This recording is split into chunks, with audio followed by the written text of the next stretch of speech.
In the last episode, you guys, what you call, done some side quests, two side quests basically, and then, technically, you guys have, basically went back to the Nine Hells to retrieve, Darella's last dragon orb so that she can destroy it. As you guys plan your next move, in the continent, with one more quest in hand, which basically is destroying the book before possibly looking for the Chain of Oblivion to defeat him. I'm gonna leave the table to you guys. So, with that being said, what do you guys want to do while you plan your next move, basically? And Carol is here, just in time. So what do you guys want to do next? As technically you have found Darella's last dragon orb. Well, is there a library we can Yeah. There was some ring or necklace somebody had that was supposedly control. No, the dragon orbs. Like, did you guys already get like library information on how that can be used to control a dragon? No, we haven't looked it up yet. Okay. Should we hit a library really quickly to see if there's a guild or somebody that can give us more information on how to like activate it or use it effectively instead of like trying to point it at a dragon or shove it down its throat? Right. Might be useful. Because those are pretty much their only choices, I would think, if we don't know how to like actually do anything with it. So what do you guys do? Decidedly agrees to go to the library. Okay, so currently you're in the, I would say from this point, you're in the small village of, what city was that? The Forest Village. So, there is a small library there, basically in the city of, I forgot what's called that. In the village of Tetsuna. For these people who are looking for books, I want you to roll investigation, I would say. Oh no, perception to see if you can find any books relating to the dragon orb.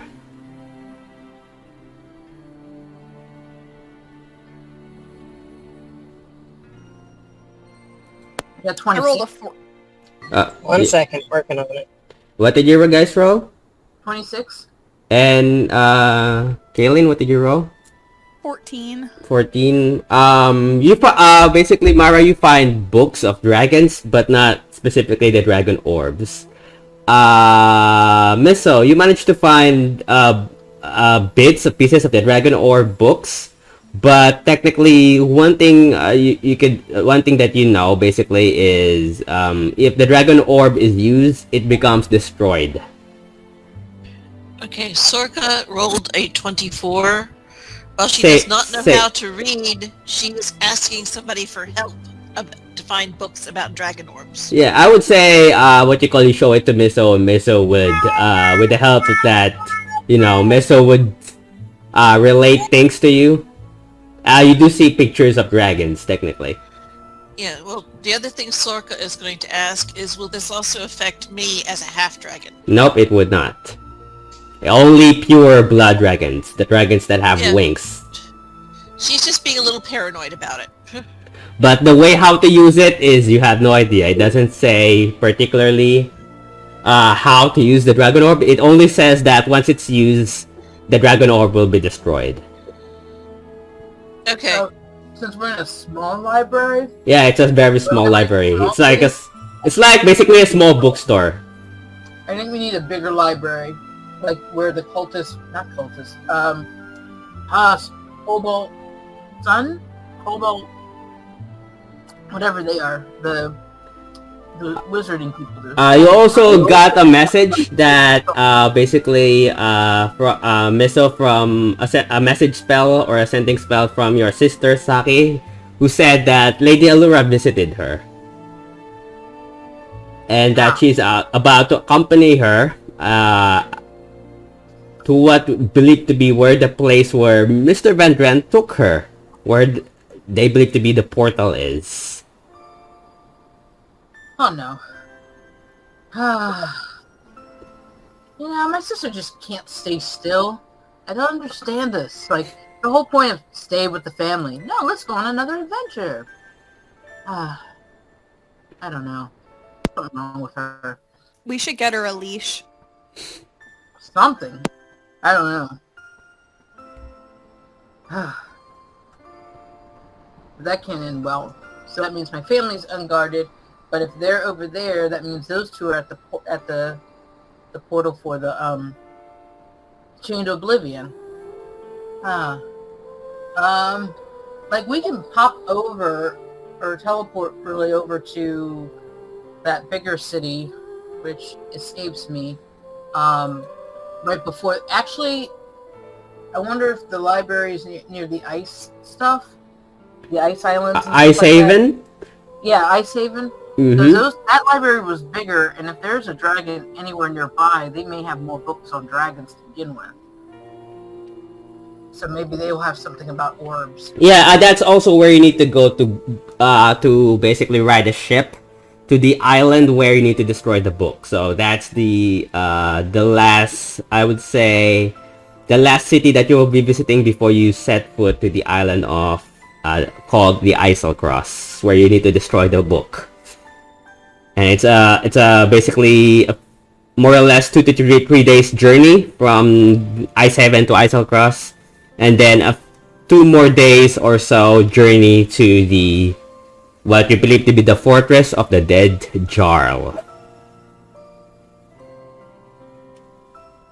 So what do you guys do? You guys start going to Ice Haven? Yeah. Okay, you teleport to Ice Haven, and the temperature does become cold. You start to wear your winter clothes. Sorka and Darella are fine, considering they're immune to cold. And yeah, you guys look for the library, and I would say, same thing. You find basically, you don't know how to apply the Dragon Orb. You only know that it can only be, that once used, it will be destroyed. And we also found that the Fortress of the Dead Jarl used to be a fortress that belongs to giants before it got overrun and invaded by what you believe to be an ice dragon of some kind.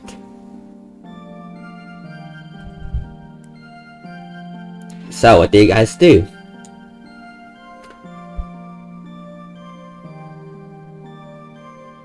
What do you guys do? Do you head back? I imagine we need to proceed forward. Okay. Do you guys head to the to Eiselcross to ride one of the ships, or do you visit Sake in the portal? Nothing good will come of visiting Sake. Nothing good ever comes of visiting Sake. She just brings disaster with her. I mean, I'm gonna just assume if we're managed to destroy the book, that either the portal either collapses on itself or it expands and he's free. So it's one or the other. It's a 50-50 either way. All I know is that too many people want this book, and it should not be in our realm. Okay, so you guys ride the ship to the island of Eiselcross. Basically, you ride this, what you call a bastion of a giant, large ship that has spears or rams attached to the deck of the ship, used to break ice. So basically, it's something that looks like this. It has like, what you call a spearhead, attached at the very, tip or the front of the ship to what you believe to be used to traverse or break through ice if needed. You ride that. The fee would be 50 gold. So pay 50 gold for each one. So they will be taking passengers for 50 gold each. Okay. So remove 50 gold in your inventory. as you traverse to Eiselcross. As the journey is 2 days, it does get wintry, and there are no other islands. It's just basically ice and water. And then after basically traveling for 2 days, you take a long rest. In these 2 days, you benefit from the long rest, heal your hit points, gain your spell slots, and then you start to see what you believe to be a small village in the edge of this island. Made of wooden logs and haystacks as roofs in this wintry, icy terrain. You start to see this what you call small village.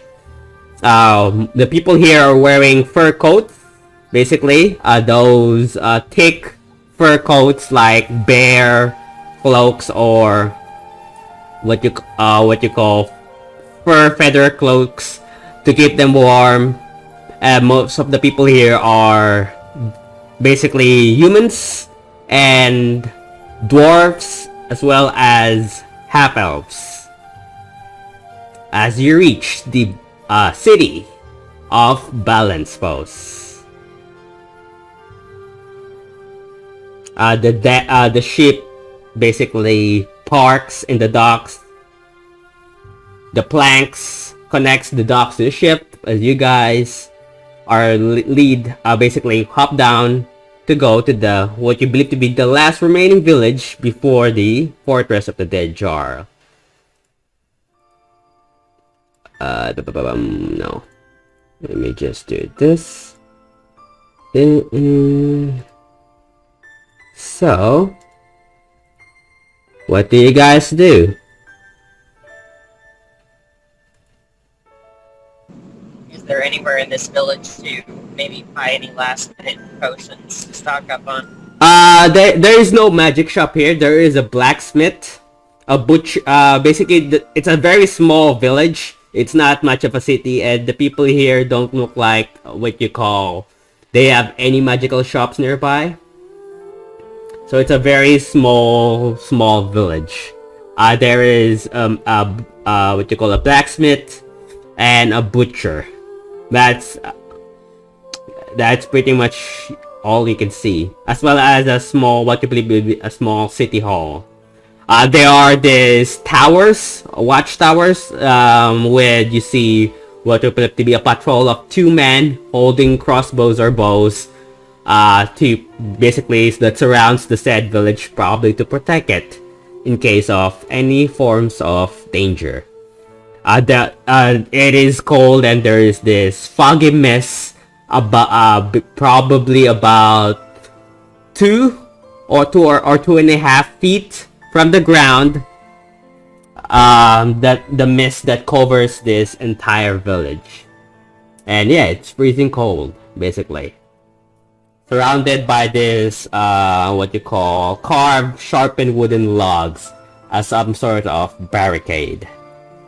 And if you look behind the village, it's just ice, miles away of ice and cliffs and mountains from all you can see.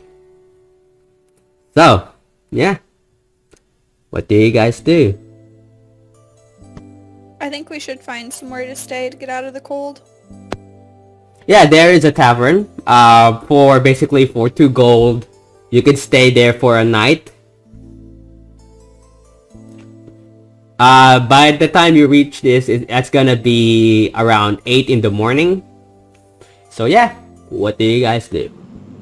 I think we should all eat, drink, and be merry before we all head to our doom.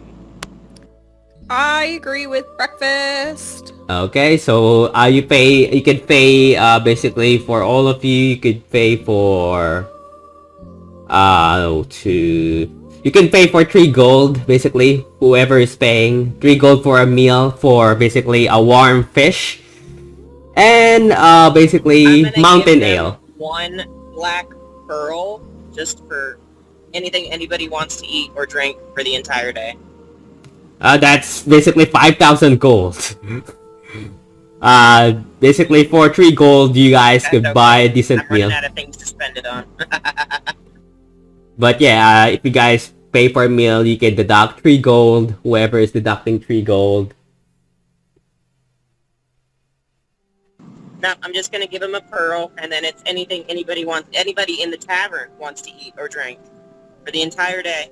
Yeah, I would say yeah. You guys have a pleasant meal for just 3 gold. It's not basically expensive, but the meal's decent. It's basically steamed fish with chopped veggies on the side and warm coffee or ale, mountain ale, if you prefer that.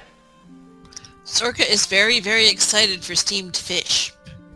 It's this giant, basically salmon on top of a wooden plate. Yes, but it's fish. And you see Sorka just swallows the whole thing whole. And asks for more. Yeah, they will give you more. With the amount of gold that you guys have, they will give you more, technically. So, what do you guys do? Let me... I would like to visit that blacksmith Okay! to see if he could Give me maybe one put that sec. black pearl on my sword. I would say yeah. It would do. Basically, I would say yeah. For basically 5 gold, you could have black pearl. What sword are you trying to embed it with? Titan's tooth. Oh, the Titan's tooth. Oh, I'm sorry, Nether's Bane. Nether's sorry. Bane. Okay. Messed that up. So that's 5. That's gonna be 5 gold for that. Okay, I'll do As you embed the gem on the as you embed the gem on the great sword of the Nether's Bane, the what's the electricity damage of that great sword? 2d8. It is now 4d8. Hot dog. Don't want to get touched with that. So keep that in mind. So rather than rolling 2d8 lightning damage, you add 4d8 lightning damage. And since there's no point in hiding, Vendelfae is going to wear her necklace out in the open for all to see. The one with the harbor symbol. Okay. Is that enough? So Misa wants to, since as I'm reading through the thing of the dragon orb, I just want to study it just so I can understand like what rooms are there or. It's just basically a crystal ball. Okay. Alright. There are no embeds or room. It's basically just like this, what you call, reddish crystal ball. And when you twirl it, it's like those, you see what appears to be water. Like swooshing water. You don't hear any sounds, but there's like this liquid that revolves around it every time you shake it. And it has it has this faint, what you call, orange glow in it. But yeah, basically that's what you guys that's what you observe if you look at it. So you are in Eiselcross.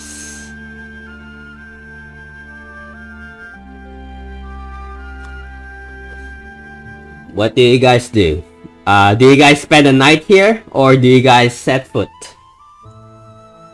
I think we were planning on spending the night just to, Okay, yeah. like I said, eat, drink, and be merry for the day before we all head to our doom. Okay. And fight during the day, because wherever it depends on how long it takes us to get from Valenpost to where we need to go. Also, but traveling during the day on a frosty or icy place is better than traveling in the dark. You do know that Valenpost is the last civilization in the island. So if you leave, basically it's basically barren wasteland of ice and snow. I recommend if it takes more than a day to get to where we're going, that we purchase some tents or something. Yeah, just keep the wind out while we're sleeping at night. I would say, how much is a tent? I have a tent myself already. Yeah, I'm pretty sure you guys have tents, basically. For the typical adventuring girl, will have 2 tents, and each tent can provide you basically it can provide 2 people. For Sorka and Mara, it's gonna provide 1 because of their size. So it's just this average looking Boy Scout looking tent, basically.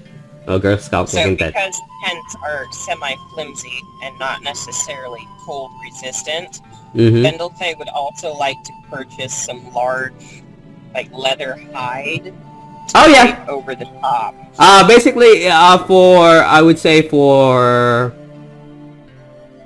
3 gold, you can buy a dozen of this what you call fur hide that looks like it was skin off a bear or some sort of fairy creature of some kind. Basically this thick leather fur, and that you could easily enough by spending at least an hour to sew that to the actual tent and to reinforce it a bit. Yeah, it's definitely possible. So yeah. What do you guys do? Vendelfae would like to spend 50 gold and 2 hours to stock up on all the poisons to coat her blades. Okay. Easily done.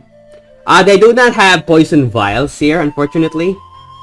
No, I have to have ingredient. I make the poisons myself. Okay, got it. It just says 50 gold pieces for the components and an hour. Okay, got it. Yeah. So yeah. To make it. Easily done. By this time, it is currently 9 in the morning of the next day.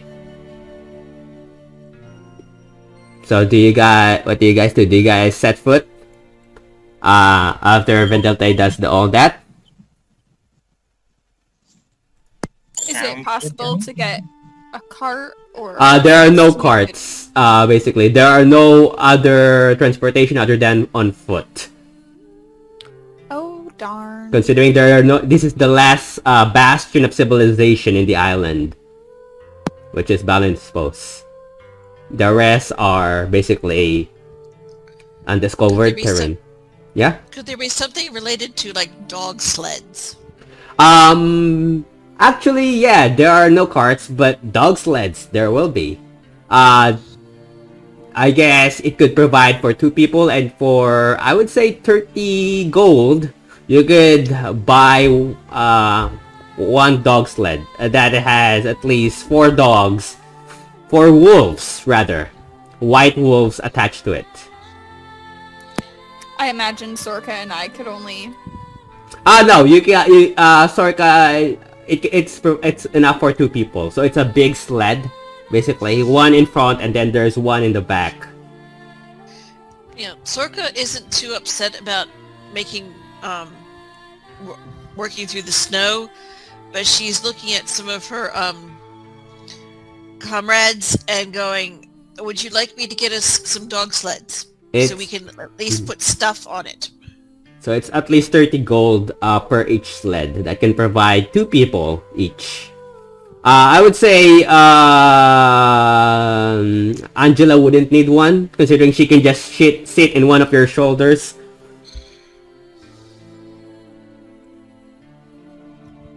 It's up to you guys. Sorka's willing to pay for them. She's got money that she doesn't have anything to do with. Yeah, it would cut the travel by half. So 30 gold basically for each sled. How many sleds are you buying? How many sleds do you think we need, guys? At least 2. That could provide for 2 people each. Okay, so 3. So we need like 3, maybe 4 just to follow all the gear and everything. Okay. Let's do 4. Okay, so Alright, so I will buy 4 and I will pay for that. I will subtract You said that was 30 gold each? Yep, 30 gold each. And Sorka is paying for it. 120. Yeah, so Sorka is paying for all of it. Sorka deduct 120 gold. And you guys basically went off to this icy barren terrain of cold ice. So I'm gonna roll 1, 2, 3, 4. Sorka, I want you to roll a d10.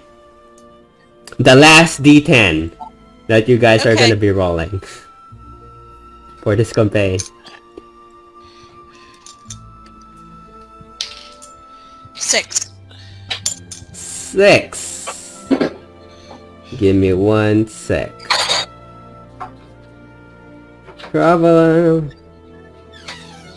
So, even with the sleds, basically, you guys encounter a blockade, basically an avalanche that has blocked the path, and you guys have to go around it, increasing the travel days by 1 day. So, it still took you guys 2 days to reach your destination as you follow what you believe to be a path. We lost Carol. A path to the fortress of Dead Jarl. After traveling for 2 days, you guys see something that looks like basically a stone fortress embedded on the side of a mountain. The doors is basically about more or less 40 feet high from floor to ceiling. These huge doors, and it appears to be broken. Parts of it have collapsed and have basically frozen over. And you guys see something that looks like this. As you believe you have entered the fortress of the Dead Jar. You guys stop, hop down, and yeah, what do you guys do?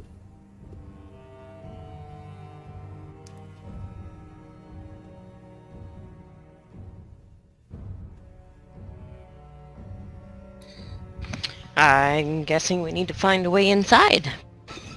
Okay, so it There is a door right there. Yeah. Right in the door. There's a door, and basically the doors, it's a double door that is 40 feet high and about, I would say about 60 or 80 feet wide.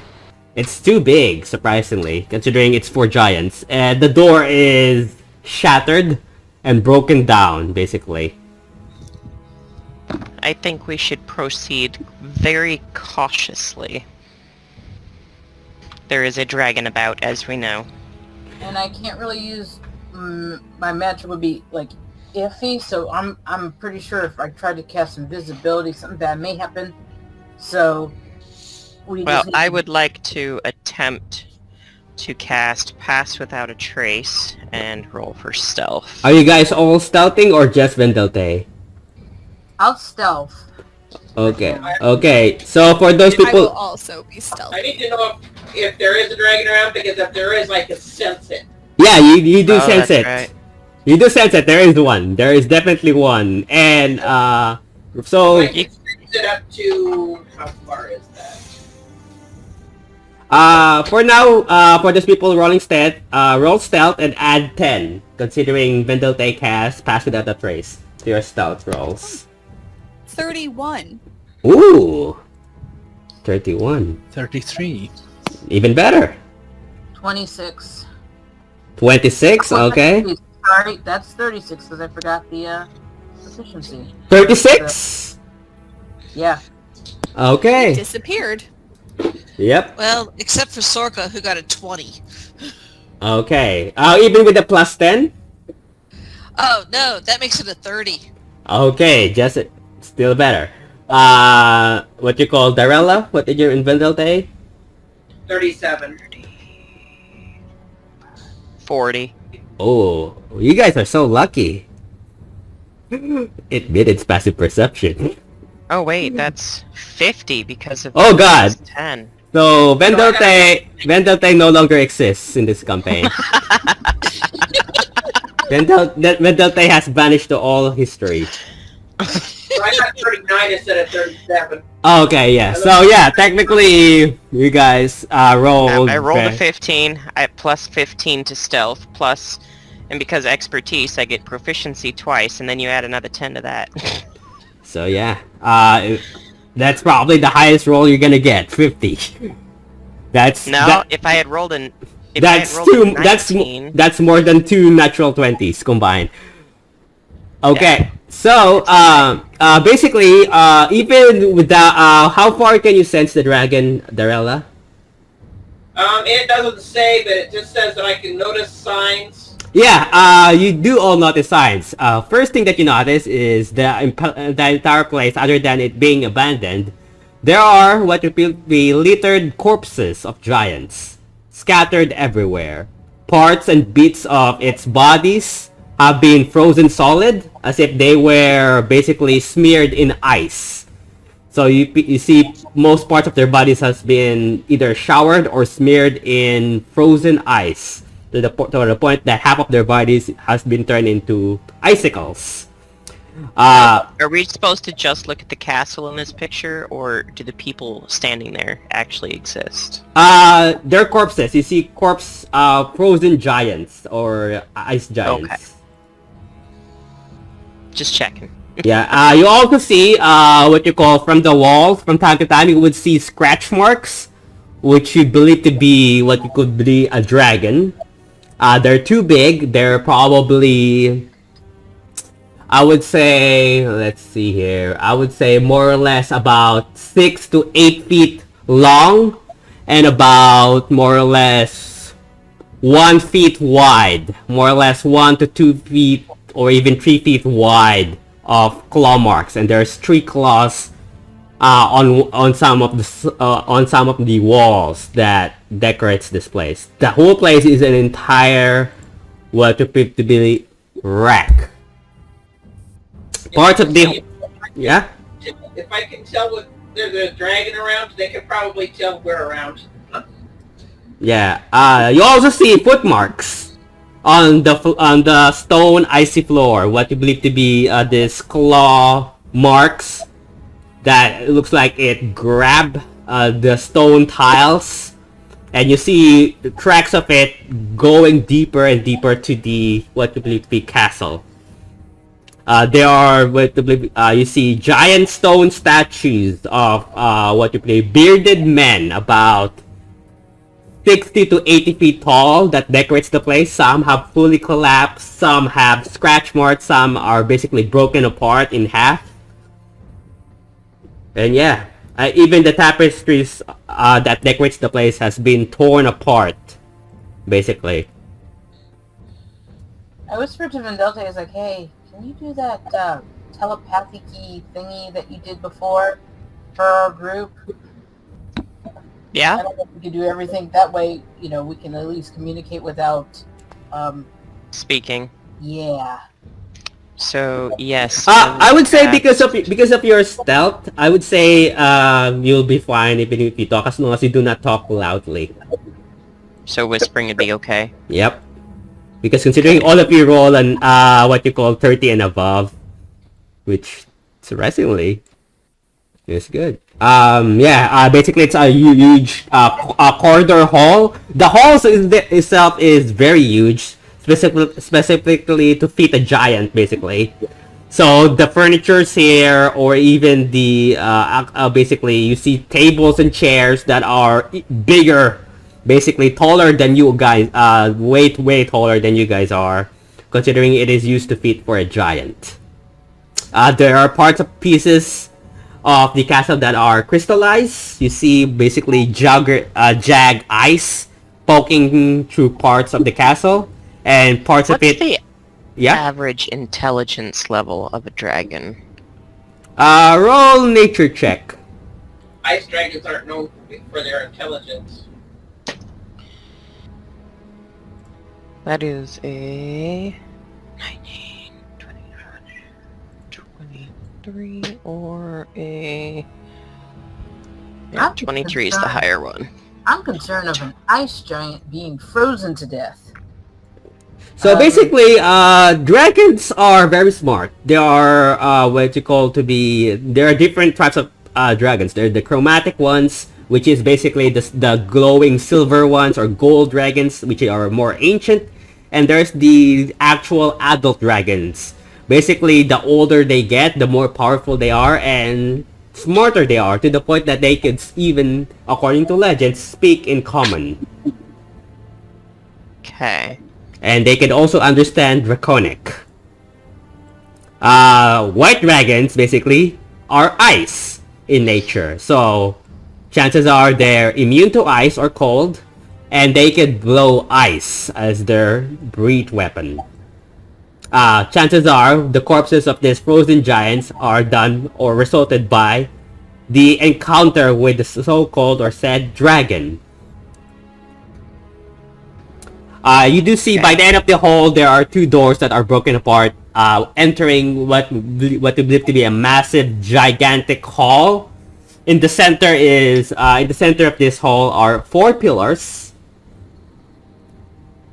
and what you believe to be a knight, what you call a knight statue about 200 feet, and about basically about more or less 100 or so feet high, and about 20 feet wide, with holding down what you believe to be a giant hammer on its side. Who has the highest passive perception? I have a 19. Mm-hmm. Anything bit better than a 19? Nope. No. No, well, I got to 16. Okay. Give me 1 sec, 20. Okay, so, you enter this halls. There are 4. As you enter this hall, there are 4 giant corpses scattered around at the corners of this so-called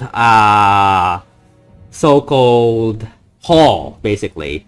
And there's basically a path on your basically on your left, and then straight ahead there's another path that leads to a small room, basically. Its doors are basically shattered down, and parts of the places are basically frozen ice, which means if you're walking on foot, it's gonna be difficult terrain. That means you can only travel half your speed if you're walking through the ice, which covers the center of this so-called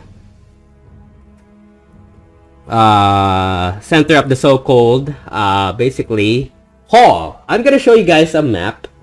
One quick. Give me Except for Vendelthay, who still has her boots on. Yep, so Vendelthay is fine. And Angela, because Angela is flying. Now, it was only teleportation spells that would not work at all whatsoever. Yeah. Right? Mm-hmm. And magic, basically. Magic, if you cast a higher magic, there's a chance that it could backfire. Yeah, I'm not even gonna chance it. As much as I want to turn on fly, I can't chance it. I don't want to chance it. I've got a plant that can give you wings. It shouldn't be too magical. Wow, I hope. I don't want to turn into a plant, though. No, he has a plant that he can give you that would give you wings. But if it's a magical plant, and magic is a... Yeah, so as long as you cast, as long as you cast magic, it depends what could happen. Yeah, I think we should use that as a last resort. So magic in Eiselcross does not work perfectly because there's a civilization here who created magic that could kill a god, and the gods were not happy, so they destroyed that so-called civilization.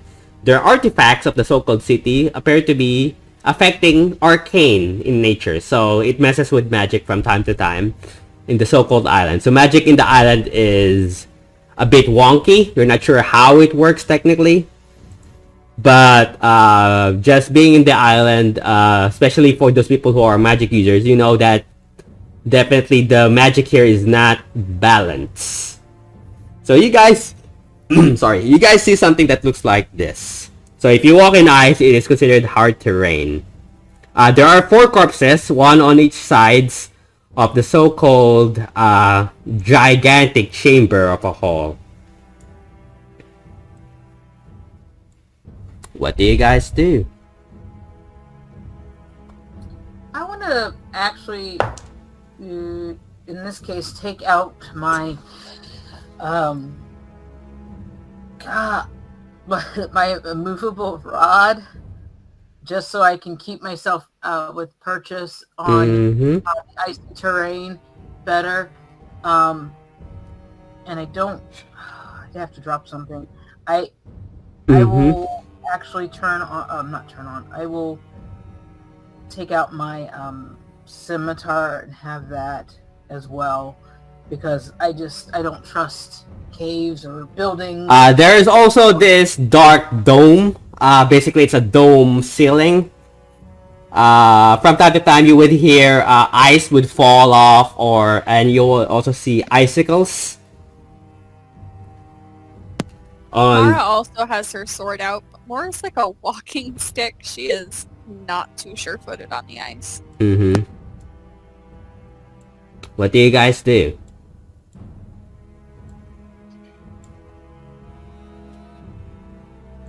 What do you guys do? I am going to have my weapons out and ready as well. Yeah, Sorka is looking at those... I think you said there are the 5 corpses there. No, there are 4. 1 on each side, basically. Corpses. And she's looking at them a little tentatively, like, I hope they don't come to life. You do see that, parts of them are frozen, and parts of them are basically missing chunks of their body, as if someone took a chunk and bit a part of their body, basically. Their eyes are just frozen white. But that doesn't mean that they can't start moving again. Zombies. Like our last ice thing, and that did a lot of damage to me. Does anyone have like mage hand go over and like poke one from a safe distance? I don't have mage hand. Vendel would also have her Crimson Rights cast on her weapons ahead of time. Okay. Yeah. What do you guys do? Sorka has her lightning sword out, and she's pretty big and not the brightest bulb in the chandelier. So I think Sorka is going to walk over towards the closest one, which from my perspective is the bottom left hand. There is 1 here, 1 on this side, 1 on the other side, and then 2 also in the lower side, which is this one, this side, and this side. Oh, what? Okay, go back to the... Alright, in the middle of that circle, there's a big pile of stuff. Down. In the center. In the very middle of the round room. In the center of the ice. Oh, this statue? You mean this one? Yeah. Yep. There is no giants there. The corpses are on the sides of the basically of the so-called hall. So on the edge. Okay. So misunderstood. So this is that's the statue with the hammer of the guy, which is 100 or so feet, basically. How large of an area does silence cover? Let me check. So do you go near one? Not yet. Vendel has questions. It's a 20-foot radius at a distance of 120 feet. 20-foot radius, so 5, 10, 50, that would not cover them all. I'm just saying, if we touch one and they wake up, we don't want to alert the dragon to our presence. Yeah, you also see that the footmarks of the dragon came from where you guys came from. Basically came through here. It came all the way to the center and then it vanished. I wonder if it's below the statue, or if those things are 4 points of the dragon. Maybe we should look up. Do you guys look up? That makes sense. Yes, Sorka is going to look up. Okay, roll perception. All of you. And dragons only have 1 head, right? They wouldn't be like a hydra, right? There's no hydra dragon, right? Well, there are sea serpents. 6. It's just icicles. You see icicles, Mara. And it's just pitch black. 32. Guys, do the icicles look like a dragon? Nope, they're just icicles. Who got a 32? On that. Vendel. Okay, who else? Sorka got a 25. Okay. Needs an unnatural 20. Okay, so basically Sorka and Vendelte, you see what you at first you don't see it, but as the light hits basically the light hits parts of it, you'd see that it's the white scales would shimmer of its wings, and it appears to be basically grabbing on top of the upper edge of this of above basically of this so-called building. Third, basically crawled over. Luckily for you, it did not see you. Nudge the other people who are standing there. Luckily for you, and whisper at them to look up. Yeah. As soon as Vendete points up, you do all see it. It is a massive, probably 40 to 50 feet big, tall dragon. Yeah, it's probably 40 or so feet tall dragon with its massive wingspan that could go about 60 or so feet wide from wingspan to wingspan, from the tip of its wing from the other tip of its wing. You'd see its tail would move from time to time, and ice would hit it, and then ice would basically fall from the floor. And luckily enough for you, because of your stealth roll, you guys managed to beat all of its basically managed to beat its passive perception. So right now it doesn't notice you guys. Nice. It has a passive perception of 28. You guys roll above 28. All of you did. I hate it. Yay us. We gotta catch a break somewhere along the line. So technically, if you guys attack it, you guys can have one round each as a surprise attack, and then we roll initiative if you attack it. There's also another room. Basically, on the other side, you see that there are doors that goes to another room, basically, but that's as far as you guys could see. How high up is the dragon? I would say from floor to ceiling, from the tip of the dome, I would say it is 150 or so high, 150 feet or so high, basically 150 to 180 feet from the tip of the dome to the ceiling, to the floor. So if we wanted to attack the dragon, we would have to have a ranged weapon with 180 foot range. Yep. So that counts me up, guys. As a precaution, and advantage if we were going to attack this thing, would I be able to share my little vials of poison with the rest of the party? I only have 5. It would take a minute to apply that to a weapon. Okay. Cast Green Flame Blade on my daggers as well. What's the range on Call Lightning? Call Lightning. Give me 1 sec. Maybe use the deck of many things. No. That could be that's a damned if you do, damned if you don't situation. So the fireball necklace has a range of 150 feet. It would reach. An area of okay. It would definitely reach. You're casting like basically a fireball onto it. Call of Lightning is. I can throw the whole thing. Call of Lightning is 120 feet range. So that would reach 2. Not much. It's 150. It's 150 feet. Basically, it's and the Call of Lightning is 120. The ball of the fireball though is 150, I believe. Yep, 150, 20 foot radius. Yeah, it would reach. It would just reach it.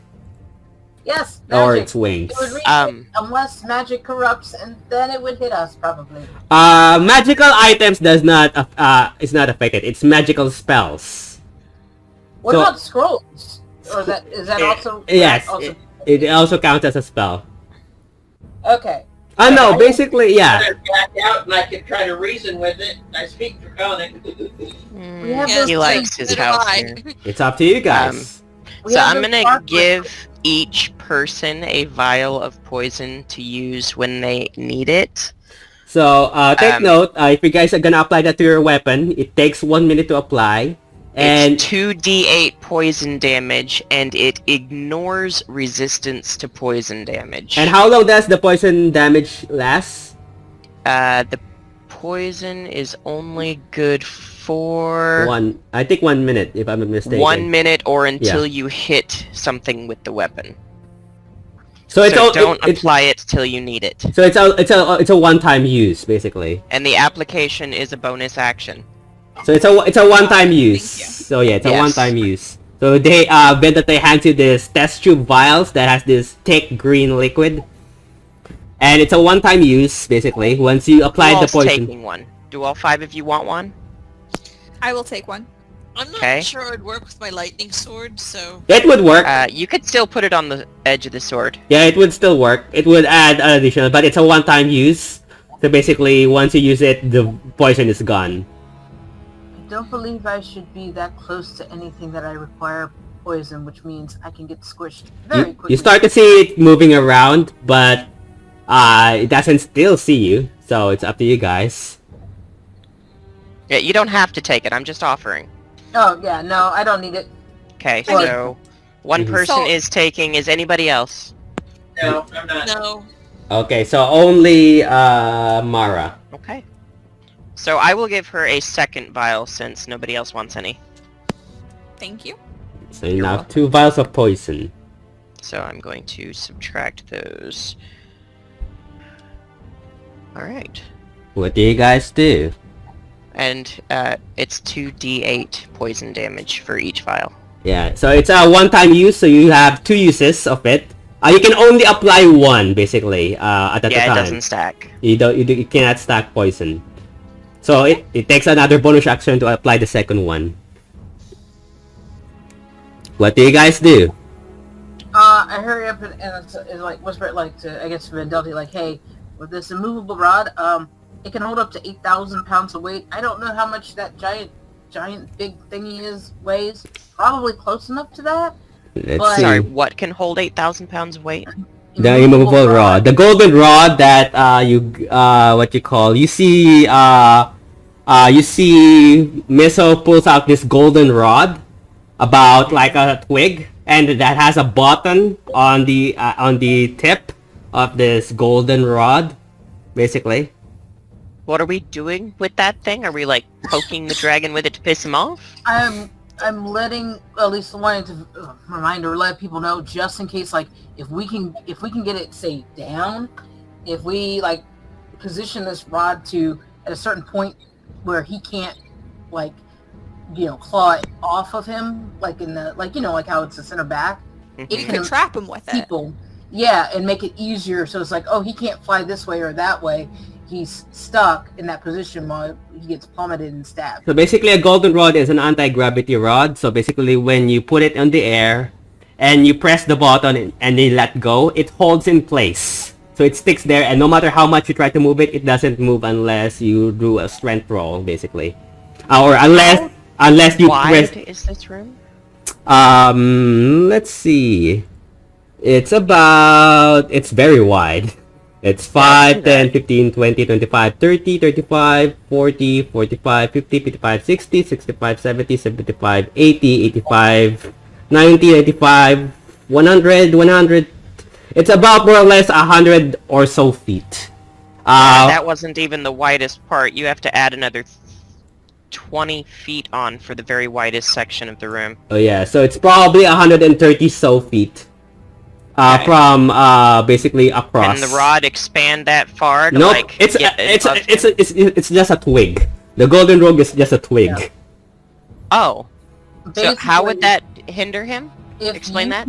if you, in my head, well, let me know if this doesn't sound right. Like, if we imagine get him down enough or knocked in place enough or whatever, if we're able to take this and then for lack of a better term, stab it in his back or poke it into his back and then turn it on, he will basically be stuck on the ground and won't be able to fly up and out and away from us. He had to roll a Okay. strength. He has to roll a strength saving throw, basically, to break free, Yeah. or it would tear apart, basically. So basically, it would tear him apart, dealing. Because it weighs that much when it's turned on? No, it's anti-gravity, Yeah, Oh, it'd be down. anti-gravity. Gotcha. so it stays in place, basically. hmm Yeah, and like if he So succeeds if we can during- get him on the ground and I can get on his back and stabbity with it, then we'd be okay. If you yeah, can because get at least if he's able to do the strength check, he can move it like 10 feet. But right now he probably has a much quicker wet terrain and stuff like that than we do. So we need to get him down so that we can get to him easy, because fireball in this gigantic ice cavern sounds like we're now going to have all these stabby things stabbing us. Alright, so one of us needs to be a distraction and I have the most hit points. I will hand you this immovable rod. I mean, you may have to use it as a bonus. How do I turn it on? There's a button on the tip. So it's like a Okay. walking stick that has a button on the tip. Gotcha. So, So I the moment recommend you press the y'all go button, find some the moment you shadows. press the button, it holds in place, so it's stuck there. How crumbly are the walls? Very Now- crumbly. If we want a good distraction, I have an idea. What's that? We all exit back so we are not directly under the ice spears, Mm-hmm. okay? And I will throw this necklace while we have decent cover. I can throw it as a level 6 fireball. No, it's level 3. You only have 3 more beads because you used 3 beads before. So level It did- 3. It had 9 beads to begin with. Did you roll? I thought you had 6. No, it had 9 to begin with. Oh, okay, so you still have 6 beads left. Okay. Yeah. So that's an option. Okay. It would create mass chaos in that room before we enter. Maybe That knock would- down all of those icicles before we get impaled. Yeah. And then he'll drop down probably to investigate. Like, Who has the highest strength that would be able to chuck it the highest? Oh no, you just Virus- you just have to roll a dexterity because it's not Oh, is it strength. Dex? Yeah, because it's a projectile. Who has the has- highest Dex? I have a +8. Ooh. Wait, that's a saving throw. No. Oh, I was gonna Yeah. say, I've got No, a no. +5 because my dexterity's maxed out at 20. Yeah, Yeah. no, I only have a +1. Never mind. I was looking at the wrong numbers. So I Does will give anybody it- have better than +5? Now I have +4. Not me. I hand the necklace to you and say, cause mayhem. Okay, what do you guys I can do? do. Alright, so the rest of everybody else needs to vacate the room and get back as far as they can temporarily. Okay, Misso, how far are you gonna go back? Remember that ice, every time you step foot in ice, it's difficult terrain. So it's twice, each block is 10 feet every time you step on the ice. So how far do you travel? Are we currently in initiative? Nope, not yet. Just Okay. a question. Yeah? Because I do have hind claws, can I use that to improve my traction? Can you move over to the right? Unless it says, Screen. this is as far as you can see. Unless it says that it can, ignore difficult terrain, then no. Yeah, I don't have anything like that, but... I would like to go explore the other side of the room just to see if, because if we have people on all sides of the dragon, we would be better off than standing in front of his Okay. face where we're all gonna get turned into people sickles. Okay, so are you guys exploring or are you guys hiding and then preparing for the I- fireball? I would just like to go ahead quickly by myself and just look and then come Okay. back and report. Okay, Yeah. so Misso, where are you going first? Probably where you have me right there. Right here? Yeah, one further. Because I at least want to be within 60 feet from the edge. I can't see the... I would ask the party to wait right there by the door where they are right now, just until I come back to see if we can disperse the group out Okay. any way for more tactical advantage. So Vendalte, as you travel, you start to see something that looks like this. Okay. It's look like an armory or a forge of some kind. There is a desk and there is a raised platform, this circular raised platform. In the middle is what appears to be a hammer, a giant obsidian, a black stone hammer with this dark brown metallic handle, and what you call this obsidian dark stone anvil at the center. There is what you call a fire pit where you used to hit weapons, like a forge behind the anvil. And there are tools, there are basically cabinets broken into ice, and yeah. Are there icicles on the ceiling in that room as well? Yep, there are basically icicles. It's a smaller room. It's about more or less 80 to 100 feet high. Oh no, 80 feet, more or less 80 feet high from floor to ceiling. Okay, and that room is also covered in sharp, pointy objects. Let's move up to the little niche in the wall here. Basically it's an edge. Okay. Are there any spots that I can see around the edges of the room that don't have sharp, pointy things that will drop down on people? There are none. There's a lot of icicles on this roof. Okay, so our best bet is going to be just getting them out of the room entirely then. Could we use the debris of the doors as shields for our heads? Nope. The doors are broken apart. They're just made of wood, and edges of it is steel. So basically, they're broken apart, and they're to the point that they're embedded to the floor because they've been frozen solid. So ice have engulfed the doors basically. Does anybody have the spell? I can't remember the first part of it. It's something tiny hut. Oh, Lehman's tiny hut. No, I do not have that. Okay. Anybody else? It's a bard thing, I believe. Oh, okay. I have no idea who's able to cast it. That's why I was asking. Misso. Only Misso can, if she has it prepared. I don't even have that spell, so. Oh yeah. Okay, I was gonna say because that would be an option. So what do you guys? I'm gonna come back to the party. Got it. I mean, if that, and you're gonna tell us whatever blah blah blah you saw. Yep, tell you what I saw. Yeah, we're over there so everybody's gonna have to back out of the room. Unless we can hurry, all of us get over there and hide inside of that room, because that sounds like what we need. Yeah, but there's sharp, pointy objects in there. He comes thumping down onto the floor and shakes things too much. All y'all get impaled. Yeah, basically it's blocked by ice crystals, and you have to. We're gonna have to chip through it. Yep. So, yep, back out the way we came, just temporarily, and I would like Jarella to stay in here with me.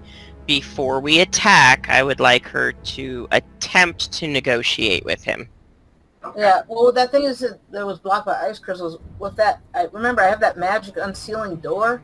If I slap it on there, it'll let us through. You have to slap it on a flat surface, basically.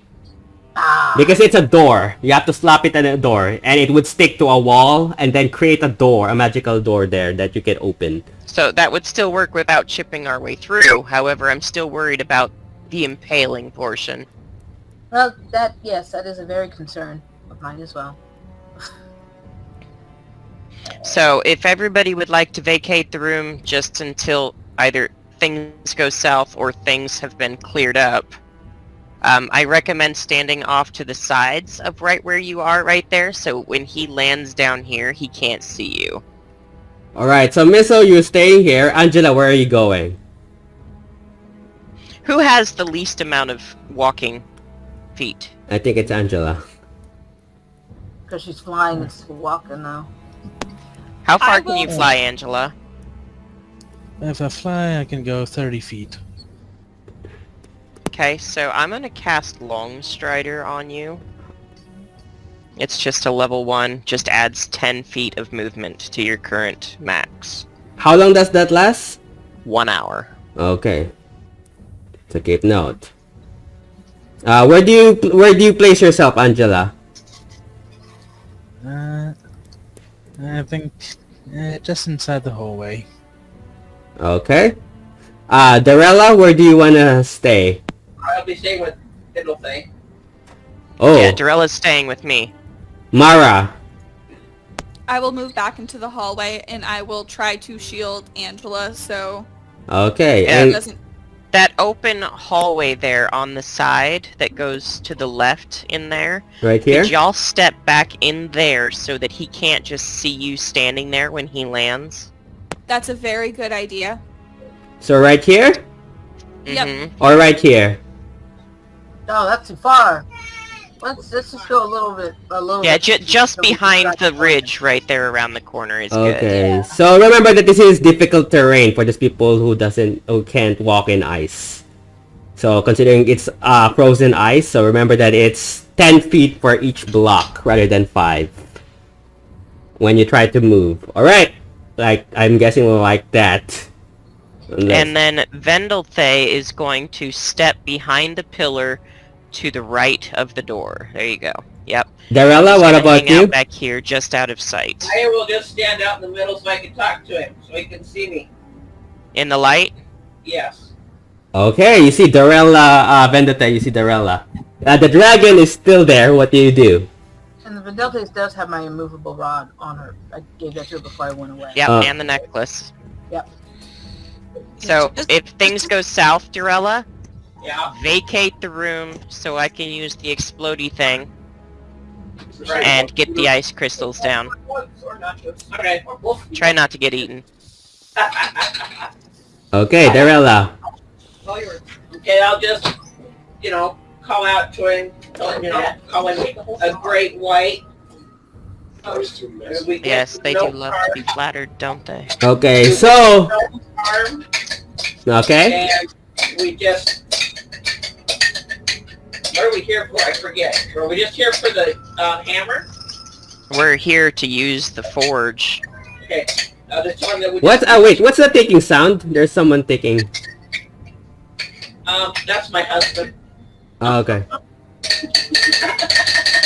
Oh god, please stop. He was gonna do it on purpose. Okay, so basically, I would say that as you call it, it begins to move, and you see something that looks like this. I was gonna throw in here. I also speak Draconic. As do I. Yeah, so I was gonna say, I was gonna ask if you wanted me to stay nearby, but not too nearby. It's up to you. Do you guys? Yeah, anybody who speaks Draconic can be used to, flatter him, make him feel good about himself, and reason with him. Okay, so I will stay near. So maybe you should come hang out by me instead of in the hall. I can do that. So where do you stay? Right here? Stick her behind the other pillar, yeah. Yep, that'll work. Oh, okay. Should we scatter gold coins on the floor? Ooh, that's not a bad idea. Dragons do love gold. Yep. Okay, I will donate 500 gold to this cause. I am just going to talk to him and tell him we just need to use his. I will refer to it as his forge for a short amount of time. I'm gonna use my telepathic ability to also tell you that we will compensate him in gold. Yeah, tell him that we will pay him in gold for the use of his forge. And as goodwill, I will give him, I'm going to pass up 500 gold. I'm going to slide it down the ice. Okay, so remove 500 gold, Mara. As you grab a bag and then just twirl it to the slide it to the ice. Okay, remove 500 gold in your inventory. Alright, so, Darella, as you say that, you start to see something that looks like this. Moving above. My question is will he recognize my ice dragon? Nope. You're basically to her, to it, you're like a half elf or an elven woman. Yeah, but would he be able to But would he sense her draconic soul? Yeah. You're not sure. But see, as a someone with a draconic soul, she can sense other dragons. Would this dragon not also sense the dragon in her? You're not sure. That's true. Okay. You see this, it begins to furl as you call it, and it slowly looks at you, Darella, and says, "What do we have here? Fresh meat, I suppose." We come in peace. We do not wish to fight. It begins to furl its wings and lands, basically, in front of you. Give me 1 sec, Darella. I'm gonna... So you're here.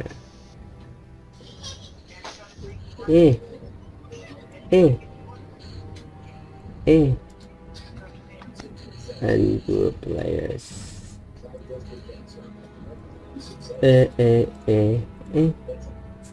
So now you see something that looks like this, Darella. Uh-huh. I tell him I don't wish to fight. We are willing to pay him for the use of his forge. It looks at what you call. He's gonna make a perception again. Give me 1 sec. For frick's sake. Okay. She looks this dragon looks at you there and says, "Tell me, little one, are you by yourself?" Perhaps. I will not tell you this. Why not? Because I am here to deal with you. I'm not here to fight with you. I just need to use your forge. And what would you offer? Here is an offering of 500 gold. I will give you 5 onyx pearls. My dear, I don't care about what possessions you have. I'm more of a... how would I say this? A meat lover. Those things will not feed using me. my telepathic again. Okay. Tell him if he allows us to use the forge, we can first go hunt and bring him back meat in exchange for safe passage through. If you allow us to use your forge, we will go and hunt for you and bring you back meat if you allow us safe passage to use your forge. He looks at you and says, "Why would I wait for you to hunt if you're already in here? And I could just eat you right now, and that would save me much more time." Because I am but a snack when I could bring you a meal. The meal's already in front of me. I am but a snack. Oh, trust me. It's been a while since I had a little snack. Either way, I'm probably gonna enjoy chewing off your bones. Probably not. Well, only one way to find out. Do we? What Ask him if there's anything that we could bring him that would change his mind. Is there anything we could bring you that would change your mind? You said we, so there are more people here. Are Not there in not? here. Not in here. Roll deception. Roll a d20, add your deception. Are technically others here? I have advantage in deception, by the way. Uh-huh. It's wisdom. Let me...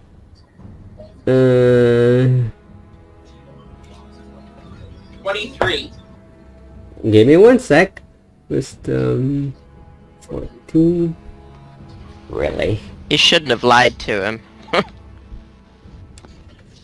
Oh, I didn't want him just snacking on his own. He looks at you and he starts to basically sniff around.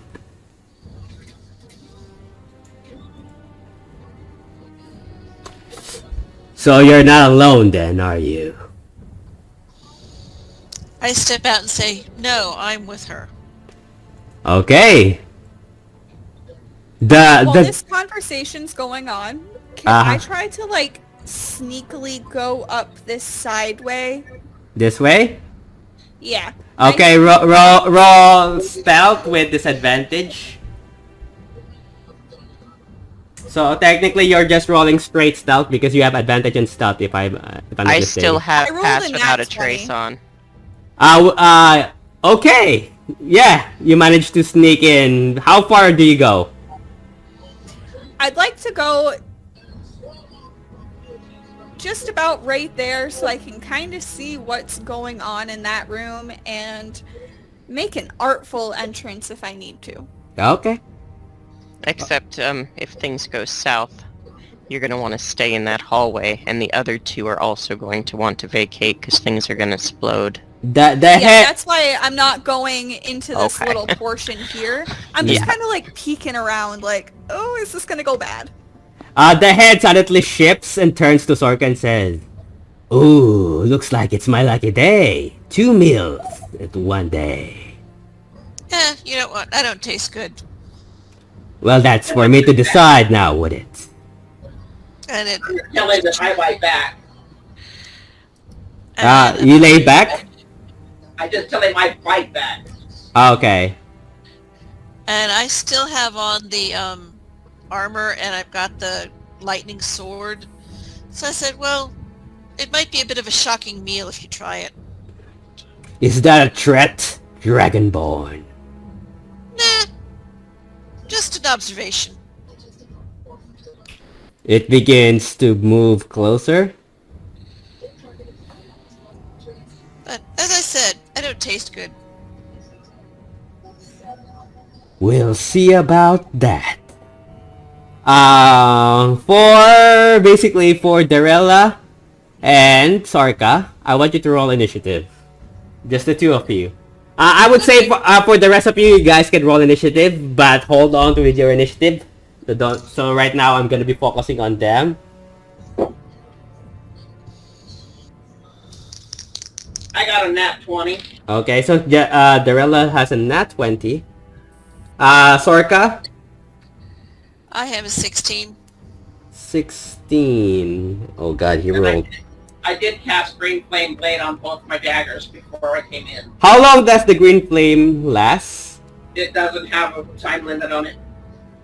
Let me check. Green.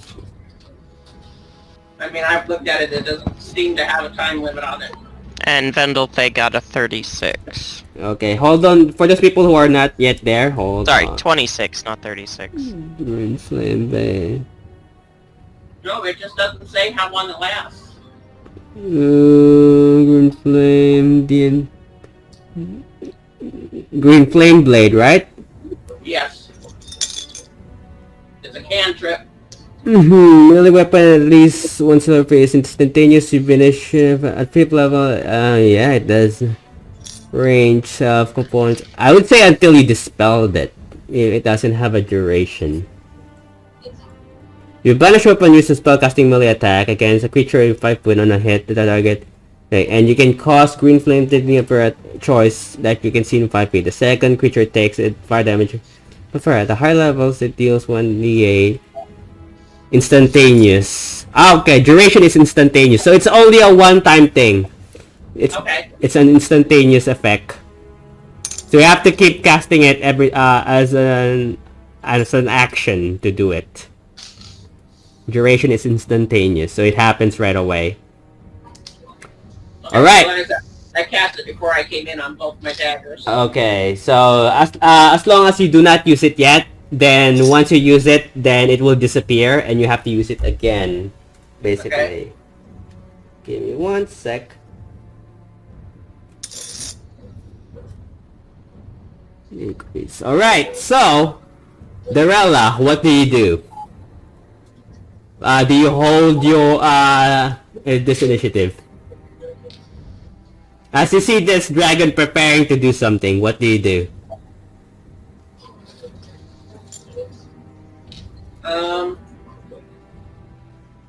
I will tell him to back off. Or no, I'm going to cast the mon. However, the mon. Sorry?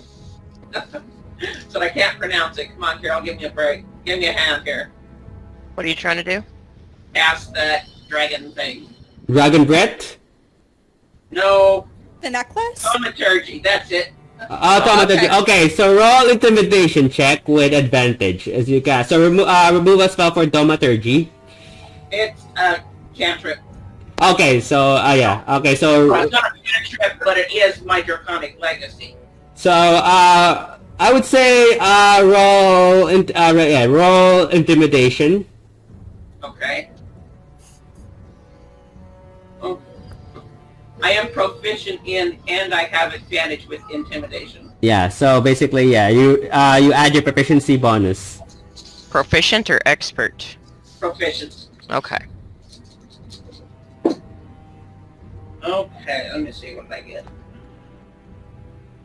So that's gonna be your that's gonna be your action basically. Casting a spell and then intimidating it. 31. 31. Okay. What do you say to it? I will make my voice 10 times louder. I think that's what it is. No, 3 times louder than it is. And I will just tell him not to mess with us. It would back off a bit and go on a defensive stance. So that's your action. What else do you want to do?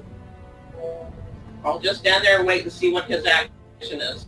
What his reaction is. Okay. I use my dragon voice on him pretty much. Okay, Sorka, what do you do? I'm not close enough to do anything. Currently you're 5, 10, 15. Basically this is 5, 10, 15, 20. You're 20 feet away from it. Now, this is a white dragon, right? Yep. Mm-hmm. Meaning that it would be vulnerable to anything but cold. Let me check. It is. Okay.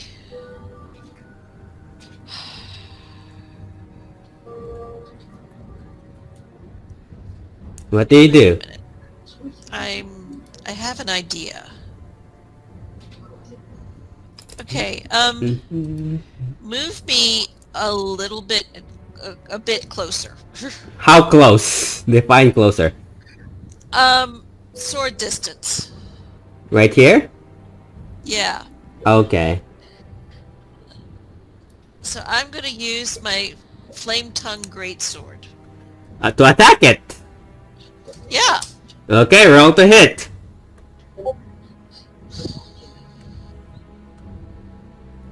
I'm double thinking that. So we don't want to hurt it, but I can just stand there and say, you don't want to mess with us. We don't taste good, and you won't like it. You won't like what could happen. And I just stand there in front of it. Okay.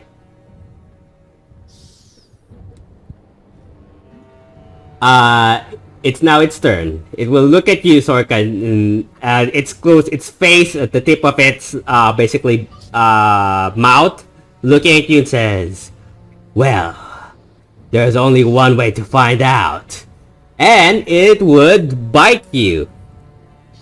Okay. Give me one sec. And don't forget, I still have on that armor. Yep. The Eiselcross armor. Mm-hmm. Which probably means that I'm not going to taste good. Wait, okay, he's gonna bite you. He's gonna roll to bite you. Yeah? After I'm this... not technically in this, but this Yeah. is a reaction. Yeah, after this, then we get to do your initiative, basically. Because right now, you're currently not in this initiative. But this is just a reaction to him attacking my friend. Okay, what do you do, technically? So this is called Blood Curse of the Eyeless. This is when a creature that I can see... How far away am I? Am I close enough? 5, 10, 15, 20. Yes, I am. Within 30 feet of me, makes an attack roll. He doesn't have to see me for this. I get to use my reaction to roll 1 Hemocraft die and subtract that number from your attack roll. Okay, so roll. Roll. It says I can choose to use this feature after the creature's roll, but before the DM determines whether the roll succeeds. Okay, I'm gonna roll first to see if it succeeds. Give me 1 sec. But don't tell me whether or not it succeeds. I have to roll first. Okay, give me 1 sec. 9. Sorry, what's your AC? 23. 23. Give me 1 sec. Gotta check.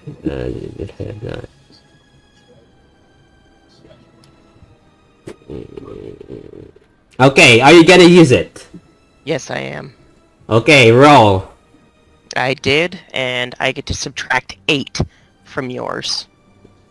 Okay. Give me 1 sec. So minus 8. I hate math. It misses. Because of that. Okay. And he still doesn't see me because I didn't actually do anything physical. Now, because he attacked me, I think I get a response. You can talk, yeah. If it does, yeah. No, he tried to attack me, so now I'm gonna attack him. Oh no, basically because you didn't you use your it has to be on your action. Unless it's a free feature. Do you have a feature that makes you attack if it attacks you? Retaliation only works when you've taken damage. No, I was thinking riposte. Repose? Is that a dragon? Yes. No, that's Battlemaster. Okay, got it. Let me just When a check. creature misses you with a melee attack, you can use your reaction and expend... Is it gentle repose? Or no, that's a different thing. Yeah, I'm reading it. Okay. You can use your reaction and expend 1 superiority dice to make a melee weapon attack against it. Oh. Okay. Okay, give me 1 sec. I can It'll be page 72, 73, somewhere around in there. Give me 1 sec. Repose. Page 74, I'm sorry. I'm looking at the battle. Why did I? That's why. Yeah, it's page 74 of the player's handbook. Okay. Give me 1 sec. Oh, this is gonna take a while. Oh.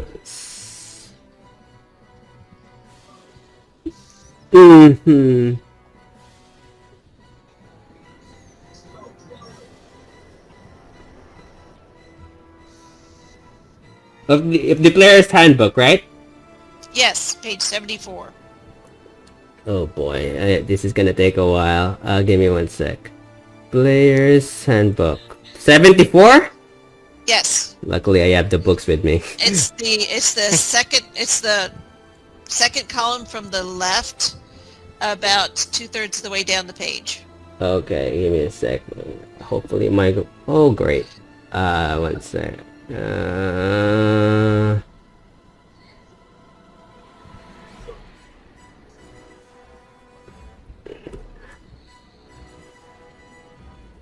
Pushing, descent, proofs, 74, menacing attack, maneuvering, pushing, rally, riposte. When a creature misses you with a melee attack, you can use a reaction and expend 1 severity die to make a melee weapon attack. And the creature, if you hit, you add a severity die to attack damage roll. Okay, yeah! I would allow it, sure. Go ahead. Okay, so I am going to use my, Yeah, I will allow it. the Flame Tongue Sword. Okay, go ahead. Roll to hit. Okay, that is 17 plus something. 17 plus 5 is 22. I think... 22 to hit? Yes. It misses. Okay, so... Am I supposed to add my dexterity to that as well? Because I'm just adding the proficiency. Depending on you, you can either add your strength modifier or your dexterity modifier. Okay. I think dexterity is for strength or dex, depending on what. Yeah, so that would be 22 plus another 5, which is 27. 27 hits. Roll damage. Okay, so that... So if you're using a melee weapon, you can either use your dexterity or your strength to hit, but if you're using a bow or a crossbow, it's only dex. And your proficiency. So roll damage. What this is going to be is 2d6 plus 5 slashing. Okay. So that's 12 slashing damage. Give me 1 sec to Matt. Let's see here. What's this? Oh, and then I need to add my superiority dice to this. 1, as well. 5. Ooh, this is gonna be a long one. Okay. Okay. So give me the total damage. Okay, so. And let me know if it's cold, then he gets no damage from it. This is fire. Okay, so.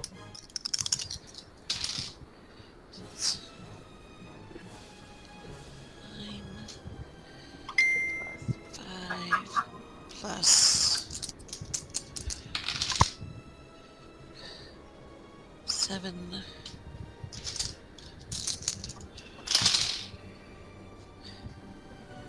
plus 8.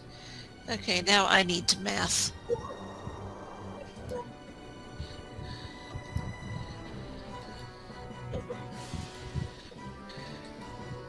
After this, that's when we go to get your initiatives. So. Okay, so that's 29 total. 29 total damage. Okay. Yes. It roars at you, basically. As soon as it roars when you try to hit it, the corpses of the frozen zombies begin to move. Of course. As basically, you see standing up around the dragon are what looks like. Give me 1 sec. Telepathically, Vendelthay would like to tell Dorella and Sorka to run. Something that looks like... to throw the necklace now. Mm-hmm. We're gonna be rolling initiative after this, so depending on your initiative, then you can do what you need to do. So you start to see something that looks like this begin to rise up. 4 of them. Zombie giants. So, Vendelthay, what did you roll for initiative? I had a 26. 26. Dorella, what was your total? My total of what? Your initiative before, even if you roll a nat 20, what was your total? Okay, it was nat 20 plus... It would have been 24. Okay, so Vendelthay still goes ahead of you with that. Yeah. Mara. 22. Good rolls. Angela. 15. 15. Sorka, what was your roll? My initiative roll? I honestly don't remember now. Oh god. You said 16. Okay. 16, so okay. Thank god. Misso. 17. Okay, so he go before Sorka. You're lucky that it rolled an 8 for initiative. The giants will have to roll. Their initiatives would be not good, but let me check. 12 on enemy 1. Enemy 2 is 14. Enemy 3 is 10. And enemy 4 is 5. Oh, they all rolled terrible. So you guys all get to go first. Alright, so Vendelte, what do you do? So because they can only move during their action, technically. Well, I can't... I mean, I can do things, but I don't really want to do anything until they're out of the room. I'll just put a blood curse on him. I'm going to use... 86. Which blood curse is that?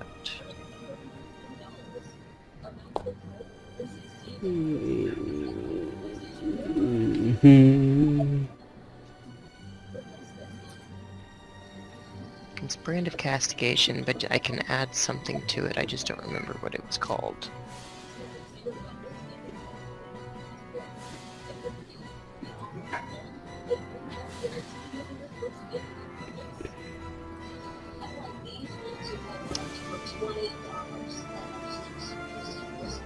What do you got? What do you do? Alright, so I'm gonna use my Brand of Castigation. I don't want him to know where I'm at yet, because technically I'm still hidden. So... I'm just gonna toss a pebble at him again. Like I did, what's her name before? Roll dexterity to hit. Okay.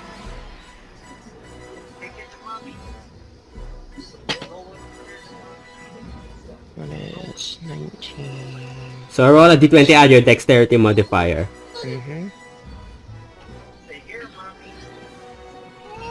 That is a 27. Yeah, that hits. So the pebble bounces off of him. Don't even know if he actually notices it or not. You're not sure, but not considering I it's have no big. idea.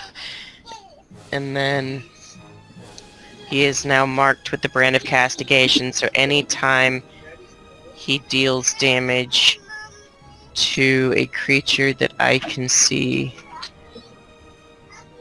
within 10 feet of me, the creature suffers 4 psychic damage. 5, 10 feet. So technically, it doesn't affect him unless I'm closer. Yeah. Anything else? That's it for now. Okay, So I'm gonna Darella, throw the necklace. what do you do? Well, first of all, I am going to use my bonus action to turn into my dragon self. Can you turn to a dragon self? Currently... She took the feet dragon form.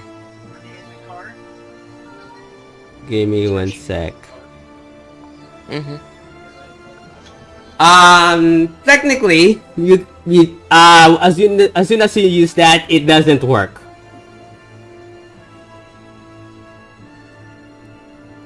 Darella. Okay. Because of the magic issues. No, it's because of the dragon orb. What?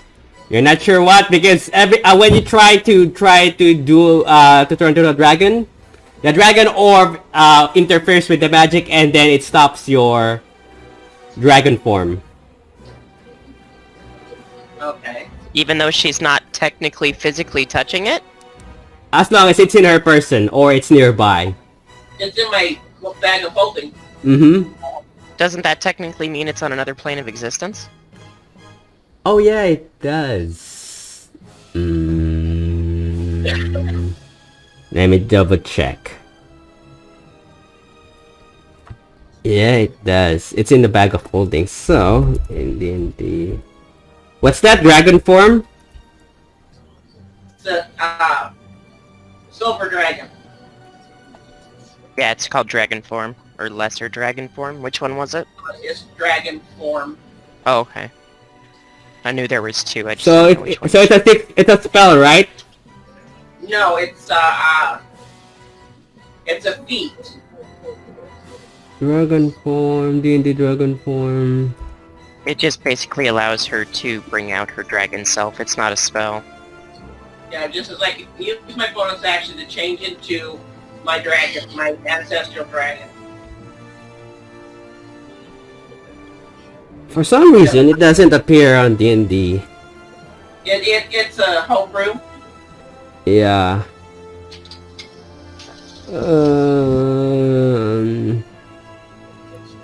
I would say it doesn't work for now. It says it lasts for 1 minute until you end it as a bonus action, or until I end it as a bonus action. Dragon form feet. Give me a sec. It's only a spell here on D&D for some reason. I can't see it. It's in homebrew. Can you send me the link in chat? Okay, I can send you the description.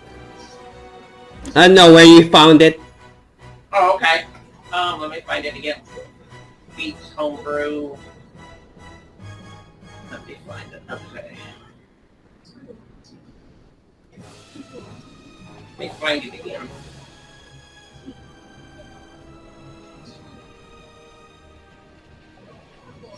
There it is. I think that was it.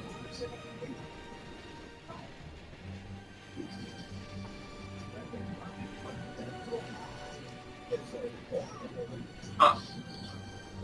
That one's not it. They must have more than one.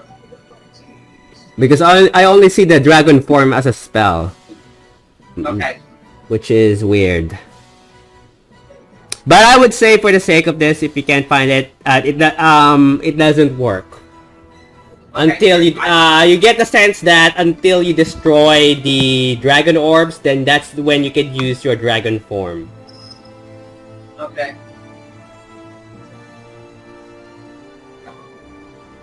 So what do you do?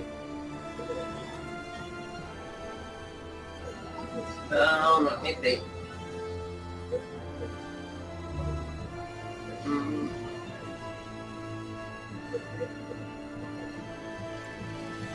What do you do?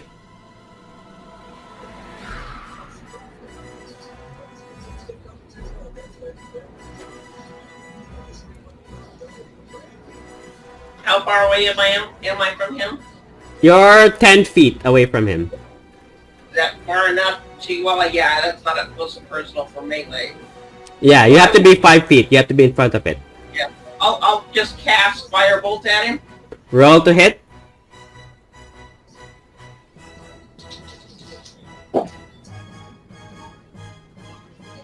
I got a nat 20. That definitely hits.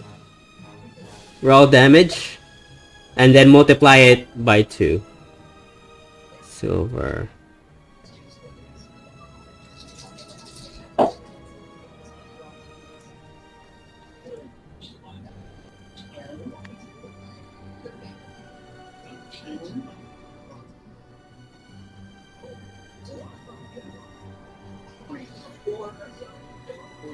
$48.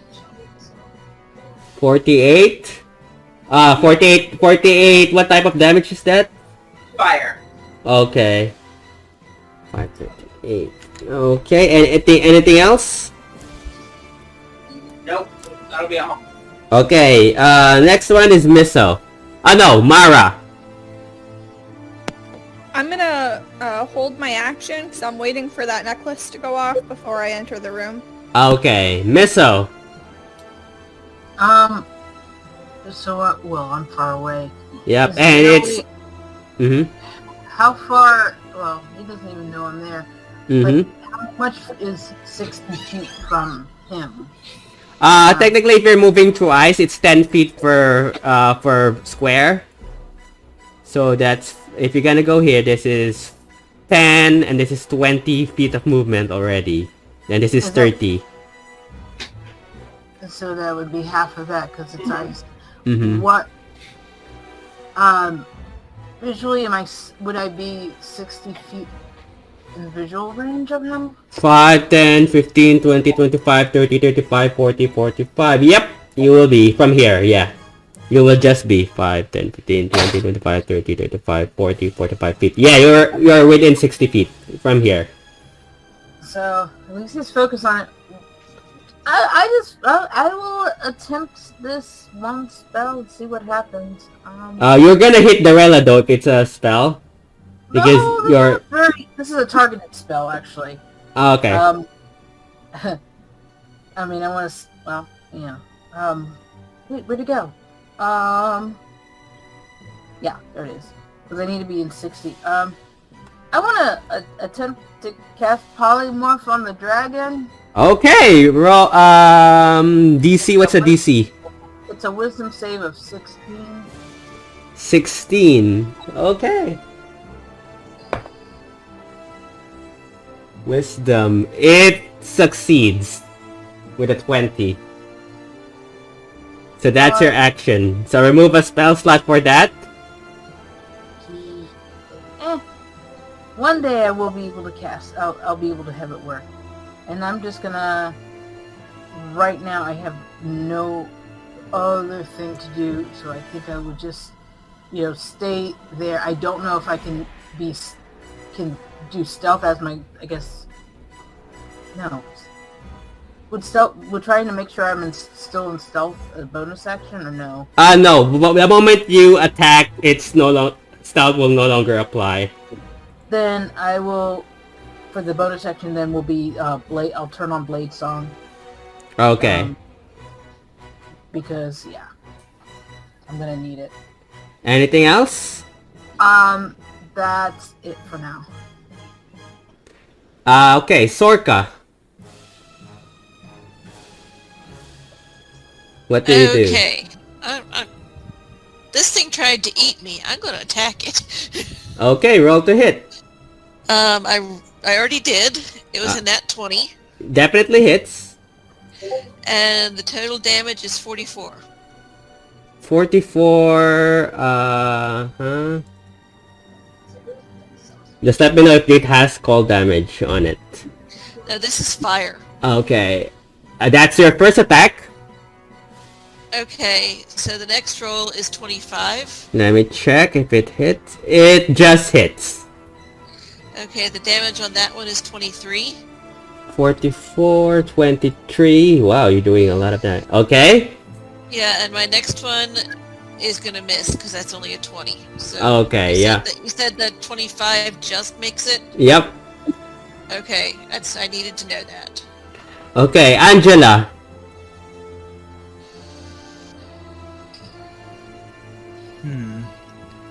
Is anyone willing to risk some wings? Sorka could do a lot with wings. Let's see. How far away are you from me? Probably fairly far. Because I'm right in front of the dragon.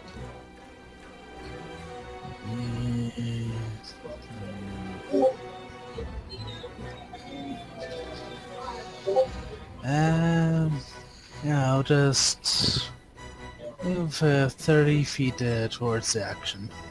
Okay, give me a sec. Oops, nope. 5, 10, 15, 20, 25, 30. You could move as far as here. Yeah, I think that's good.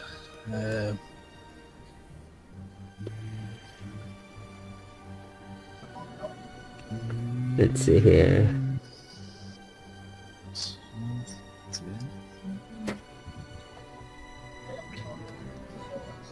Do we know how unstable the magic is? Like, You're not sure. You're not sure. This is the first time you've set foot on this island. Speaking of which, Missile, what level is Polymorph? That's level 4. Okay, roll a d20. 17. Okay, you're good. The Rella Firebolt is cantrip, right? Yes. Okay, so you're good. Okay, so Angela, what do you do? I'll try Toll the Dead. Okay, roll to hit. Oh no, is it a wisdom saving throw, right? Yeah, it's wisdom 18. And give me one sec. So 16. It succeeds. Yeah, it succeeds. It has a very high wisdom saving throw. Anything else? Nope, got nothing else. Okay, enemy 2, which is the basically the giants will now begin to move. So this So is Dorella and Sorka opted not to leave the room? nope. 5. That's 5, 10, 15, 20.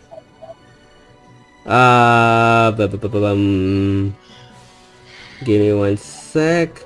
They have 30, 40. It's gonna attack you. What you call Sorka? With Okay. it, basically with its axe. I'm guessing this does not hit because that's a 12. And that's another 12. So that's it. Enemy. I'm good. Yep. They both roll 3. So 5, 10, and 15, 20, 25, 30. It's gonna hit you, Darella. 17, 18, 19, 20, 22, 18, 14, 15, 16. Does the 26 hit you? Yes. Okay, so the first one hits. Second one, 5. I'm guessing a 14 does not. No. No, it doesn't. Yeah, a 14 does not hit.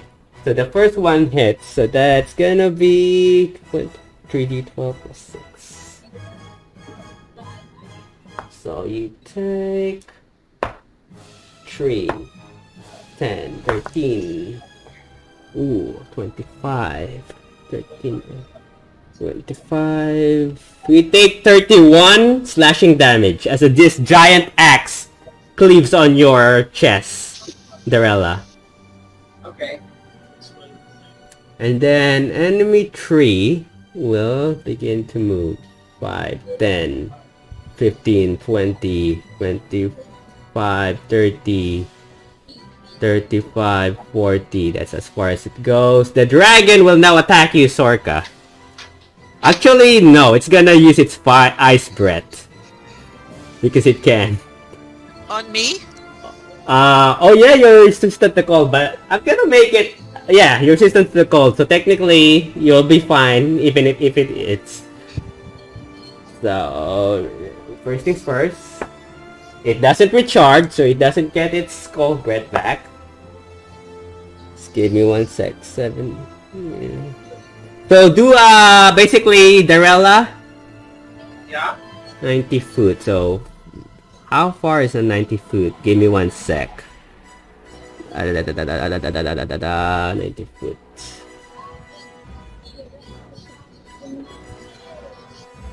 No. So 90 foot would probably be basically, so 5 90 foot, so technically 5 10 15 20 25 30, so it's gonna be half. It's gonna be Darella, Angela, and Misso. I want you to do dexterity saving throw of 22. You have to beat a 20. Oh, as well. Oh yeah, you resisted the cold. So yeah, Misso and Angela. Roll a dex save.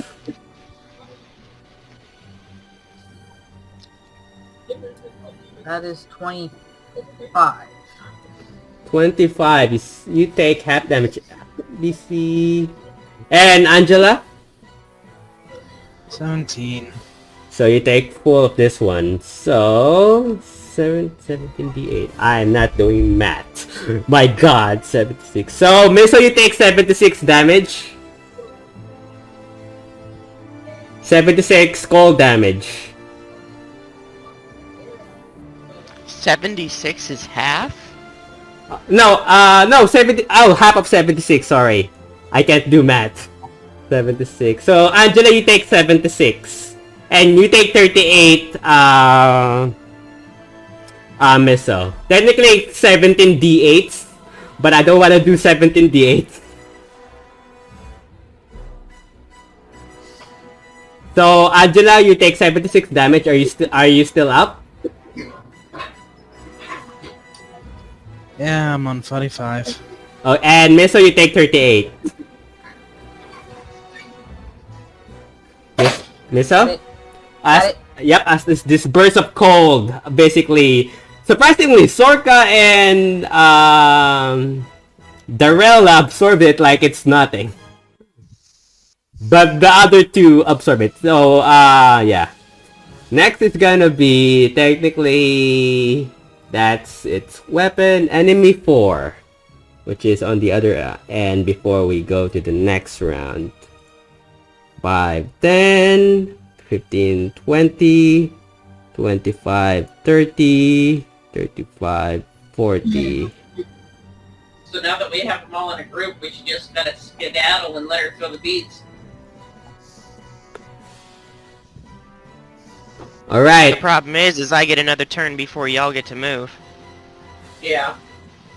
Alright. So I may throw them and y'all might have to make dex saving throws. Vendote, it's your turn. But I will first telepathically. Technically, you can hold your action if they start to run.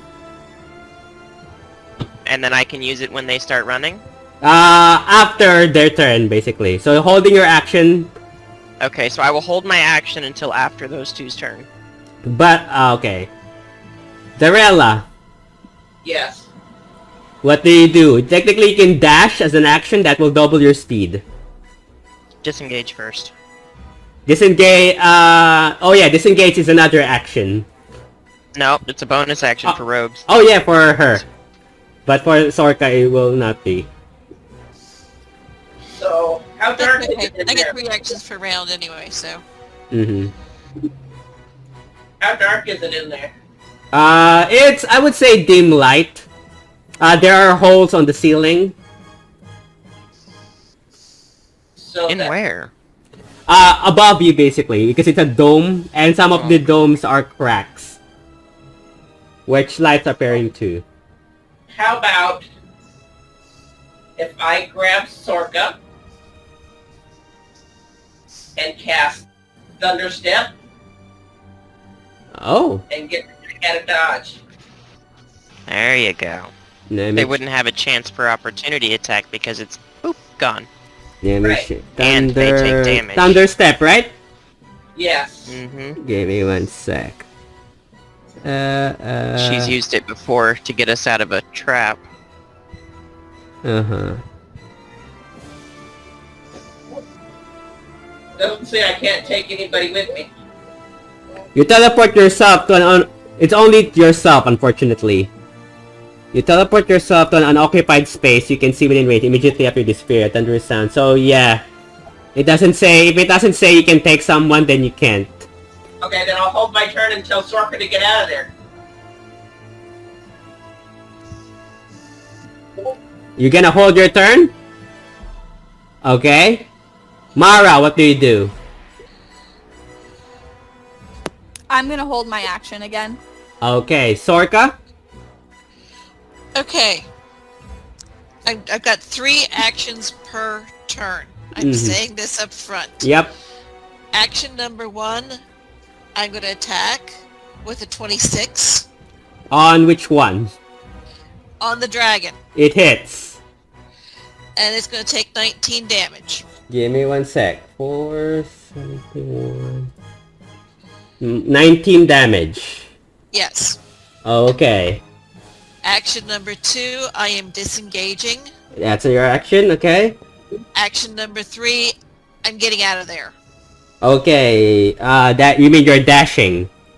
Yes. Okay, how far do you go and where?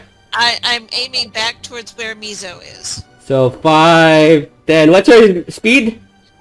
30. So that's 60. 5, 10, 15, 20, 25, 30, Yeah, but 35, she doesn't have advantage 40. on ice. No, technically, oh yes, so this is 5, 10, 15, 20, 25, 30, 35, 40, 45, 50, 55, 60. So It that, still gets me out of there. yeah. Yeah. So that's Sorka. Darella, you hold your action. So what do you do? Okay. First of all, I'm going to ask Vendel-Fae if she can throw the beads and run, and I can simultaneously cast Thunder Step and get out there.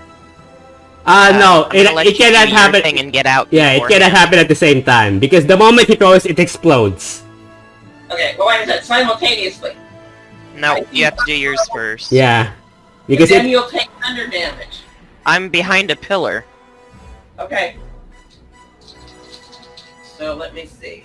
I will cast... So unless you manage to destroy the pillar in the meantime, I should be alright. you would depending on the DC, you're gonna have I think you would add 2 to your DC, to your dex, basically because you're half cover, full cover at this point with the pillar. So you're still depending on your roll because it's a range attack. But Right, so I need to make a what? Somebody within 10 feet of me has to make a Constitution saving throw. 10 I'm feet. 15, so I'm good.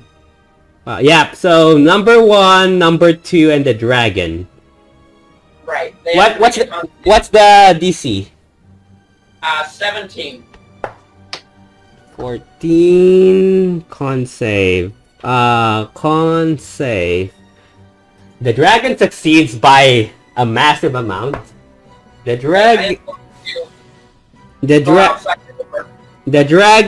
giants con save also first one succeeds. Oops, second one also succeeds. So do they take half or they take none? Let me see.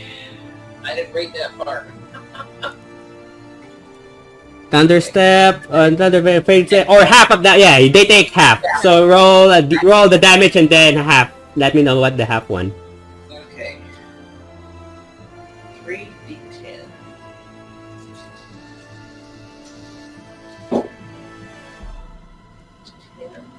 And you teleport. I would say it says here you teleport. I can go as far as 300 feet, but I only want to go like just outside the door. 300. Oh god, 300 feet. It's like dimension door. So basically right here, I would say.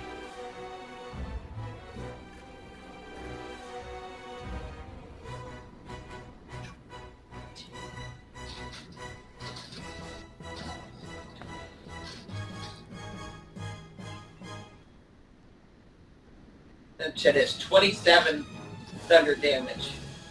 27. So that's half of what's half of 27? I can't do math. 27 would be 16? No, 13 basically. 27 divided by 2. 13. Yeah, 13. So they take 13 damage. So give me 1 sec. So the dragon will take 13.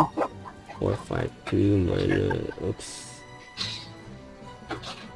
Minus 13 is 429. I'm gonna do maths real quick. And number 1 and number 2 will take 13. So that's gonna be 138 minus 13. 125. Okay, and you already teleported. Yes. Okay, Vendel-Fae, that will be your action to throw? That'd be one of my actions to Yep. throw, yeah? Yep. Alright, so throw the necklace and move out of the way. You gonna throw it at the dragon head? I'm throwing it to the ceiling above the dragon. So first I have to... If you throw it above, they would not take the fire damage. You have to throw it on them. Oh, I'm throwing it at them?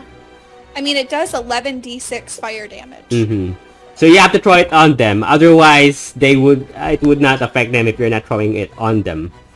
And it does Okay, it in so a I'm 20-foot throwing it sphere. right at the dragon's face. Okay, so basically, it's a level 6 because you have 6 beads. Mara, remove the necklace of fireballs on your inventory. And it's how many d6? 8. A target, it's 8d6 basically, but because it's a 6th level, so it's 9, 10 d6.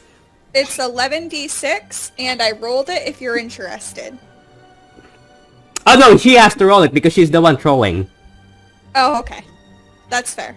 Yeah. So whoever is doing attack. So wait, what? 11d6. So wait, so it's basically you have 6. She has 6 beads, right? There's 9. You already used 3 on the previous battle, and so there's 6 more. So that means it's a 6th level fireball. And it's all gone Oh no! now. Oh no! Basically, wait. No, because I've wait, had a wait, calculator up if you need me. Need it. wait. Necklace of fireballs. Give me 1 sec.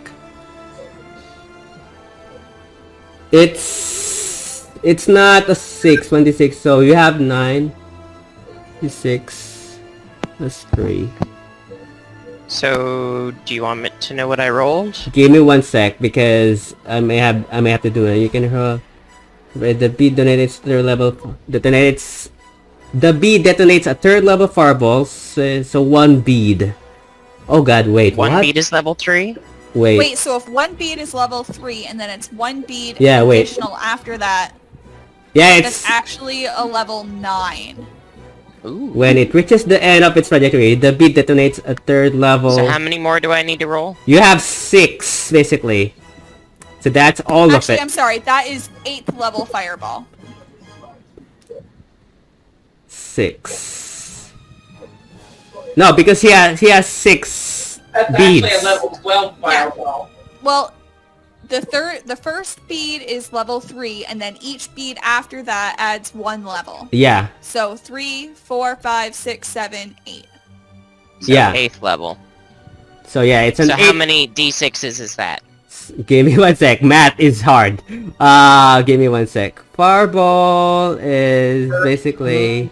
6. So when you cast the spell using the spell slot of 4th level or higher, the damage increases by 1d6 for each slot level above 3rd. So it's 8d6 and basically 1d6. If you cast it on 4th level or higher, it increases by 1d6. So it's an 8th level. So now it's 8d6 Okay. for a 3rd level. And it's level 6, right? It's level 8. It's level 8? 4, 5, Yep, 6. level 8. No, because It start It's one 3 bead is for the level first 3, one. I hate math. And then one level for additional each one level after that. So there's 4, 6 5, beads. 6, So 7, that's 8. Oh yeah, plus- yeah, it's That's 8. 5 plus 3. So basically you add 5d6 on 8d6. So that's 14d6 fire damage, I believe. Oh my god, that's a lot. So I have 8, fireball 9, 10, pulled up That's right 13 here. d6. 13d6. A target 13d6. takes 8d6 fire damage, Yeah. and then 1d6 for each Yes. level after that. So that's 5d6 So that's because 8, 9, 10, 11, 12. So that's 13 d6. okay, so roll 13d6 Ventelte. Okay. And as I said, I have a calculator up if you need it. And they also have to make a dex save, I believe. Dexterity saving throw. Is there a saving throw? Is it saving throw target? I suppose Fireball, since I there's don't no- think so. Yeah, Dex is 16 for regular fireball spell, so Yeah, so he has to roll. They have to roll a 16 or higher to succeed, or take half damage. So what's the radius? It's a lot of damage. It's 5, 10, The 15, so- 20. It's 20 foot. So 20. The dragon would take the whole of it, basically.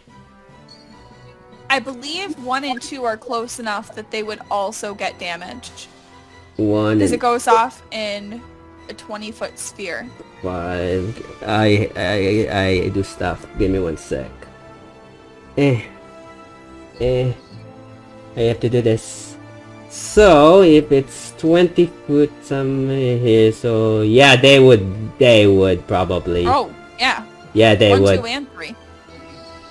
1, 2. Yep, they would. Yep. 1, 2, 3, and the dragon. Okay. So just roll the 13d6. That's a lot of d6. But Yeah, roll. give me a second. I'm gonna roll for 1, 2, 3, and the dragon. So the dragon first. The dragon succeeds, basically, automatically, so he takes half. For the giants, on number 1, dex save. Oh god, they're very slow, so 1 failed. 2 failed. 3 just succeeds. No, 3 failed! They have a 1-1 on dex. They're very slow, because they're walking corpses.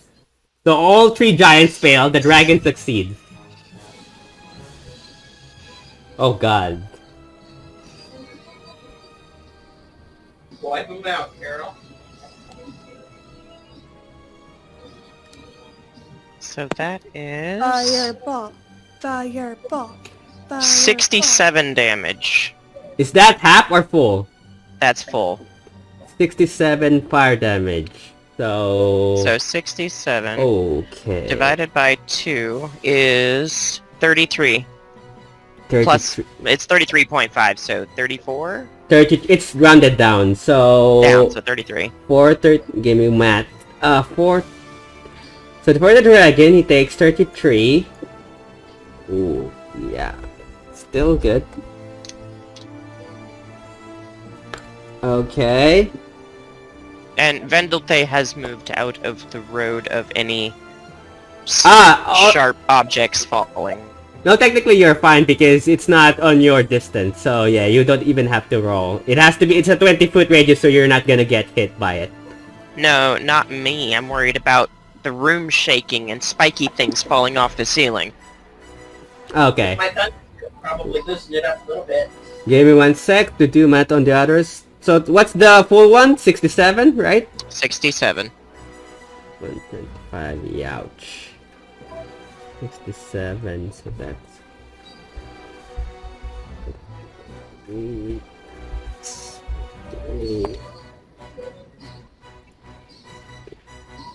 128 minus 67. Yeah, okay.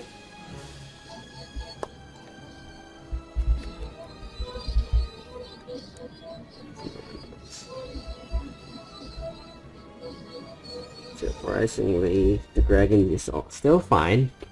Doing better. That's your first action. What's your second? They're still alive, although torqued. So, do they see me? I would say, yeah, the dragon would have seen you. They would have, the moment you throw that, yeah, they would have. So, first I'm going to use my bonus action to... Where is it?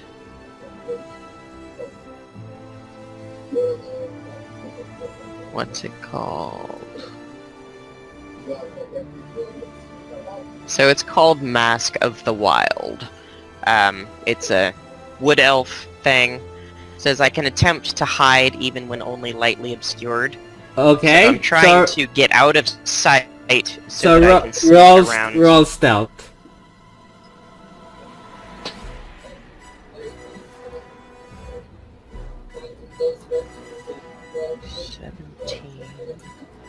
Plus 10 is 27 plus 15. So 27, 37, 38, 39, 44. That's a 42. Okay, you're completely hidden. Why do you have plus 15, by the way? The plus 15 is my... I'm expertise in stealth. Okay, yeah, got it. So yeah, oh my god. Yeah, so I get a plus 15, plus I get to add my proficiency twice, which is another 10. Okay, yeah, so yeah, you... I'm just fantastic at hiding. Yep, you're good. So they do not see you. I am going to... Let me see, that's... 5, 10, 15, 20, 25, 30, 35... Oh, you zoomed in. Whoops. Nope, zoom out, please. Thank you.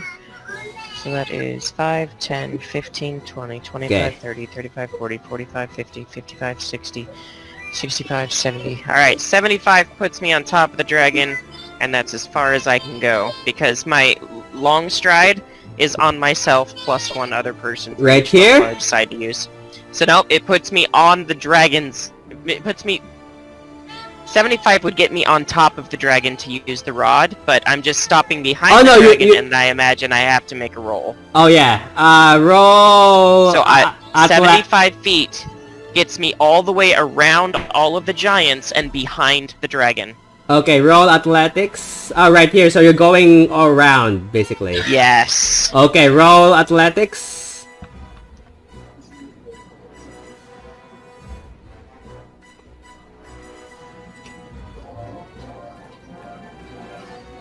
My athletics bonus is plus 9, so that's 17, 18, 19, 20, 21, 22, 25, 20%, 20. That is an even 30. 30 athletics. Yeah, you managed to climb it, so that's gonna be another action. Climbing the Climbing dragon. is an action? Yep, you're climbing, so that's gonna take more than 6 seconds. As you climb on its tail. So that means my turn ends while I'm sitting on him. Mm-hmm. Darella. That's problematic.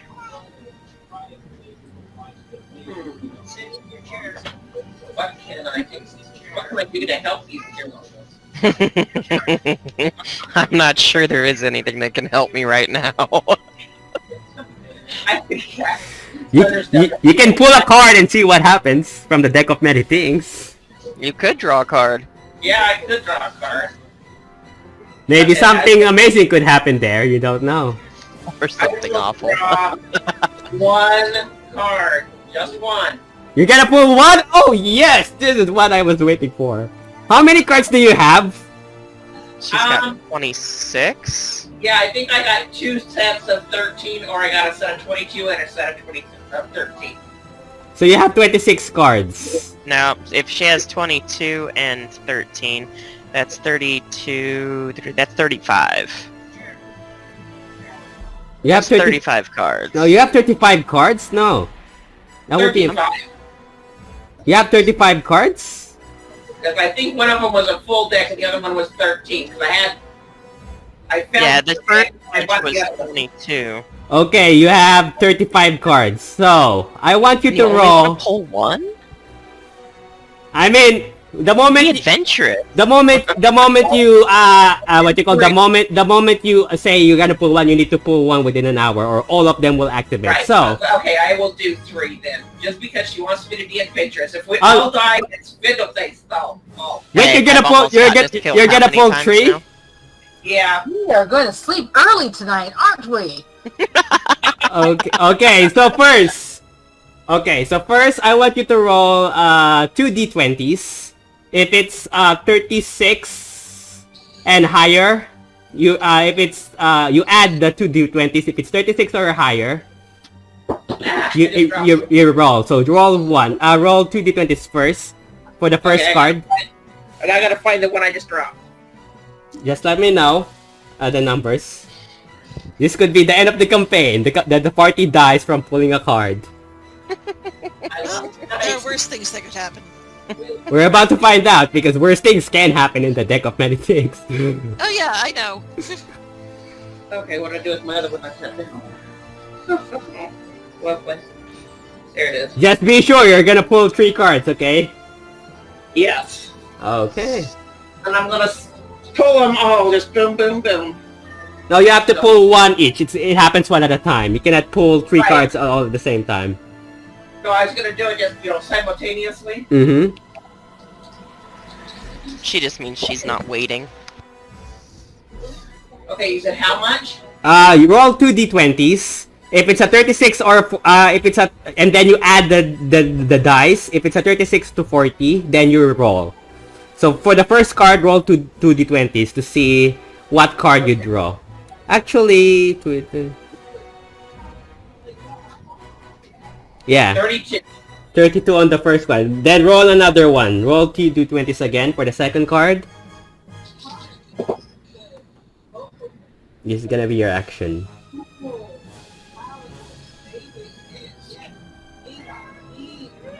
38. Okay. And the third one.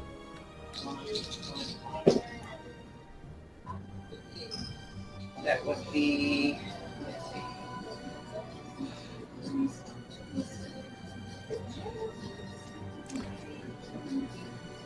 $34. 34. So 38, for 38, re-roll again. So roll another one. If it's 36 or higher, you re-roll. Again? Yep. Okay, nat 20. Then the other one, what's the other card? Other dice? Because then you add, you just add, basically. You roll D20s and then just add the total. 33. Okay. So, I'm gonna do stuff. Give me one sec. 1, 2, 3, 4, 5, 6, 7, 8, 9, 10, 11, 12, 13, 14, 15, 16, 17, 18, 19, 20, 21, 22, 23, 24, 25, 26, 27, 28, 29, 30, 30, 32, 28, 29, 30, 31, 32. Comment. Okay. I hear myself. For some reason. 2 times.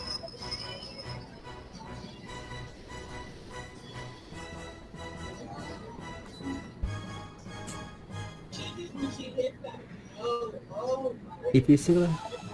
So basically, for the first card that you draw, Darella, you see a comet basically on the card, like a meteor falling from the sky.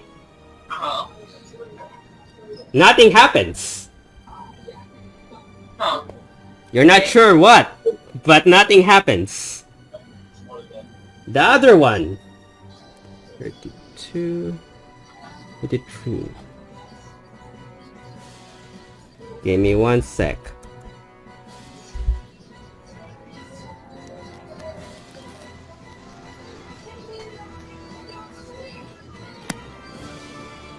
Oh god. So basically, the next one is basically what you call a woman holding a clock, basically. The next card is a woman holding a clock, and it says reality fabric unravels and spins anew, allowing you to avoid or erase one event as if it never happened. You can use this card's magic as soon as you draw the card or at any time before you die. Okay. So you can erase one event in the game that as if it never happened. Interesting. That's how powerful the card is. And the next one is 34. This is 33, 34. Throne. To decide what we want to erase. It's up. Hold It's up on to to that you. for a while. So technically you can and use Mike- that. Yeah? Yeah? Sorry? Hello? If you wanted the link to her dragon form, I posted it up there. She posted the one from her collection, that's why you couldn't see it. Oh, okay. Give me one sec. Throne. Harold. What? I don't think that's the same one. It looks different. It's the same guy. So, give me one sec. You're so lucky nothing bad happened from all the cards you just drawn. Because technically, so that you the last card that you draw is a king sitting on a throne. Okay. This card, you gain proficiency in persuasion skills and double your proficiency bonus on checks made with that skill. In addition, you gain rightful ownership of a small keep somewhere in the world. However, the keep is currently in the hands of monsters which you must clear out before you can claim the keep as yours. Okay. So you now have a castle somewhere in the entire continent. You now have proficiency. Do you have proficiency in persuasion skills? In persuasion, no. So I have advantage, but not. Okay, so you're now proficient. So you can add your proficient and what's your proficiency bonus? +5. So when you roll persuasion, you add a +10 with advantage. Okay. So keep that in mind. Keep that. So she's an ambassador and she's a king now. Yep. None of the three Wait, cards. who's a king? So Darella has basically proficient in persuasion, and can add his proficiency, which is doubled. So he has a +10 to persuasion skills. He also can remove a history, an event in time, basically of her choice, as long as it's not very life-changing. But she can remove an event. At the same time, 32. What's 32? The 32 is the calm. My God.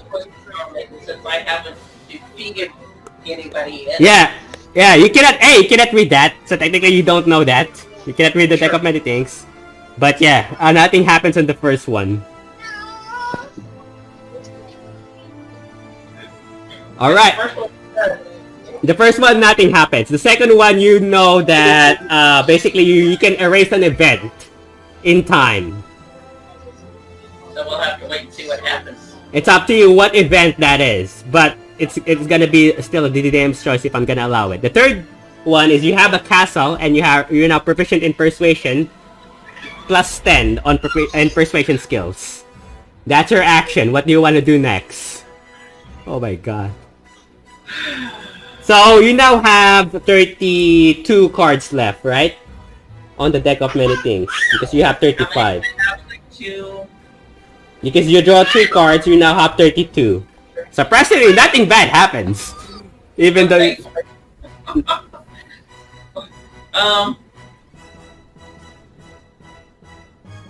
let me see. That's your first action. What do you want to do next? Alright, I don't think there's anything else I can do, because I'm too far away. Yeah. Let me see if I have a reaction. Bonus action spell.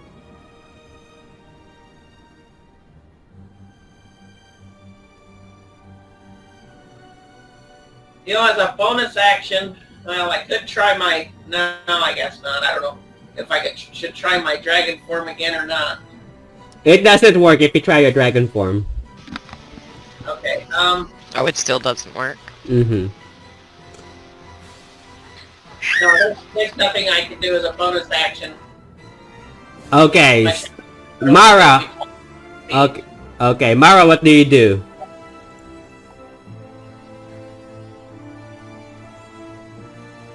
Mara? Oh, sorry. Talking to myself.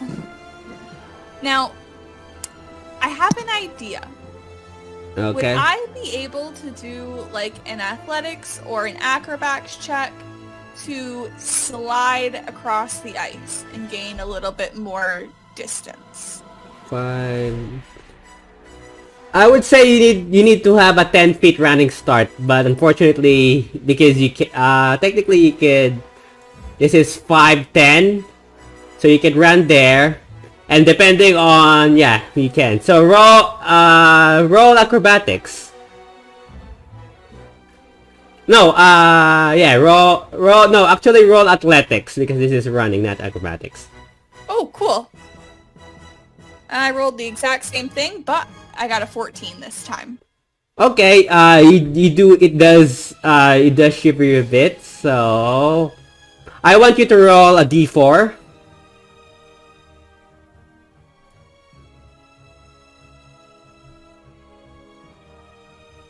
Rolled a 4. Okay, so 5. What's your speed? 40 feet, but because of the ice in half. No, it's not gonna be half if you're sliding. Okay, then 40 feet. 5, 10, 15, 20, 30, 35. I'm cool if I bump right into number 3, that's fine. 40. I have my sword out. So here, this is as far as you go. 40. Can I stop in between, like right in between 1 and 3? No, you have no control because you're sliding. No control? Yep. Perfect. Okay, so that's where I end up? Mm-hmm. With 40 feet of movement. Well, it's closer than I was before. So that's what do you wanna do? I don't think I'm close enough to make any type of... You attack can with the attack sword. number 3. You're just behind Okay, number 3. I will attack number 3. Roll to hit. 19. 19 hits. Yeah. Roll damage. Remember, you now have 4d8, 4d6 for the lightning or 4d8. Yeah, I'll just roll this myself.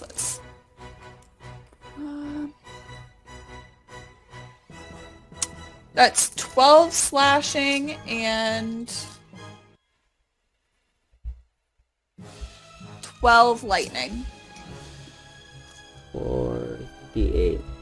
12 slashing in total, 24 on number 3. Give me 1 sec to do math. 23. Okay. Anything else? I've got another attack. I'll do that again. Go ahead. Ooh, doesn't hit. What did you 12. roll? Yeah, 12 misses. Anything else? Okay. I would like to enter a frenzy, so my next round I will have another melee attack. Got it. Okay, Misso. Since I'm still within 60 feet, I want to cast the cantrip Mind Sliver on the dragon. What's the DC on that? Intelligence saving throw of 16.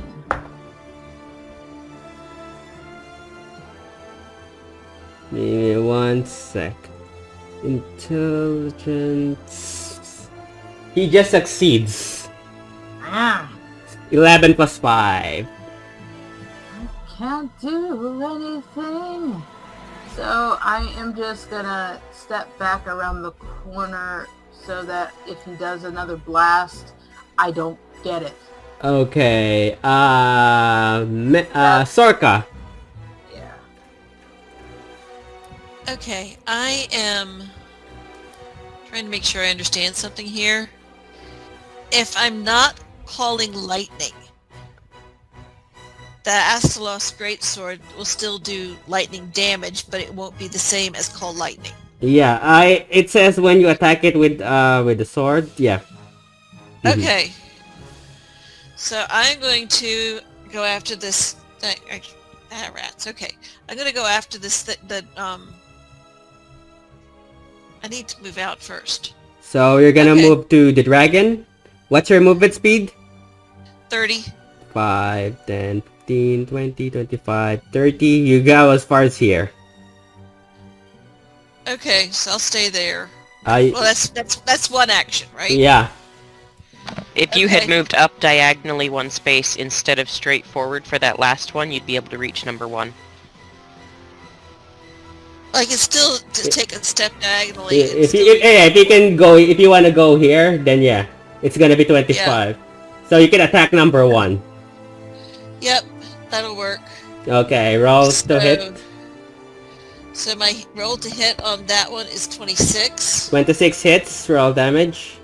And then it is 2d10 lightning damage. With the slashing of the great sword, basically. Yep.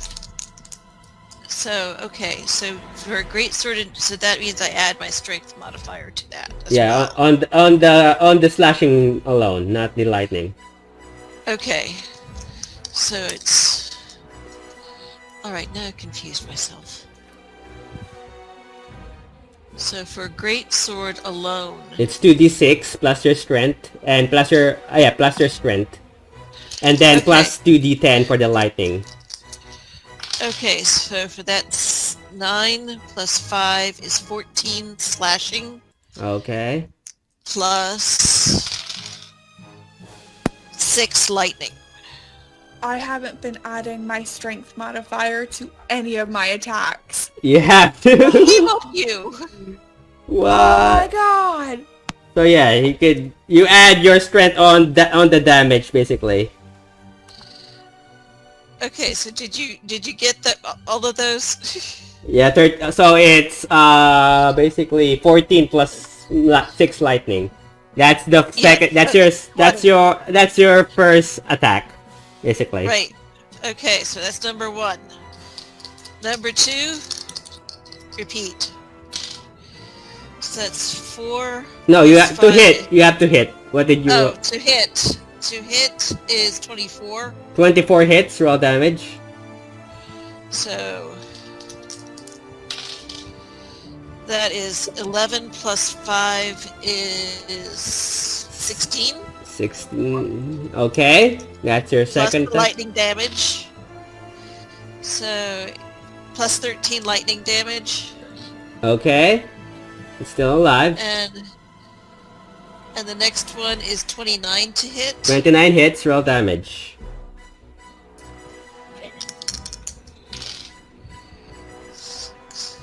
$11 slashing. Yeah, you killed it. Number 1 is dead. Okay. So what's the next closest thing I can hit? That's your-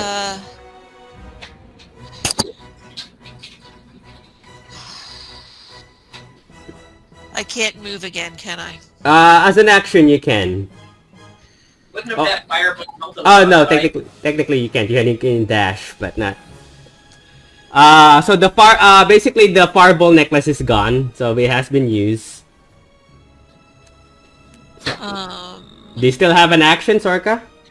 I still have at least one. Yeah. You I'm can. trying to decide. Go on. You can technically dash as an action, but that's just dash. Yeah. Or you can stay there and hold your action if it's up. That's up to you. I'm looking at where Mara and Vendelte are. And They're behind you. You don't even see them, basically. You see Vendelte poking out from behind the dragon's back, holding the the rod. Yeah, and I don't think I can...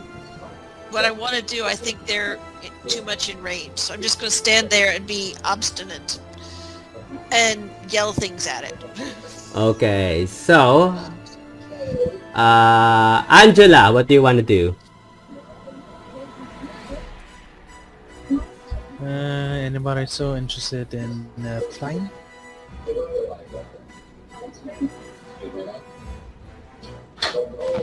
Vendelte is interested, but you know. Sure, give me wings. I fly everywhere. Hopefully. Yeah. Oh, you're within 30 feet, right? Yeah. Yes. Hey, and yeah, I'll use a Strelitzia seed.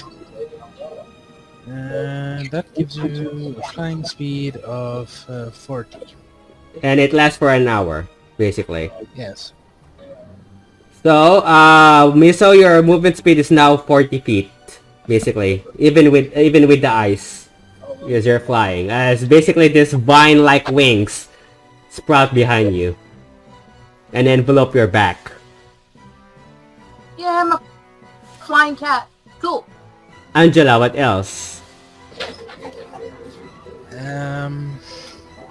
That's your action. Yeah. Don't... No little red dots around Misa right now. Laser pointers.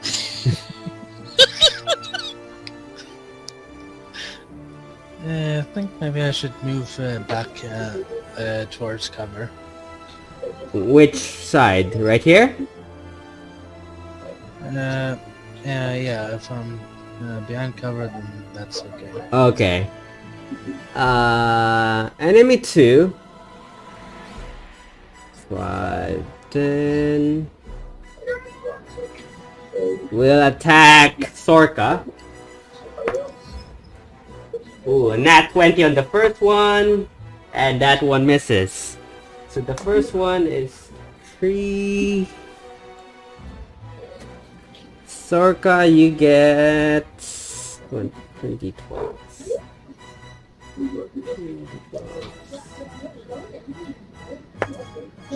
Six. Oh. 19 plus 9, 20, 25 times... Yeah, you take 50 slashing damage, Sorka.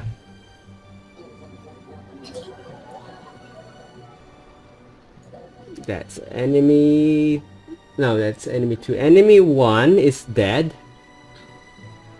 Enemy 3 will attack you, Mara. That misses. 8. 9, 16. Does a 17 hit you, Mara? No.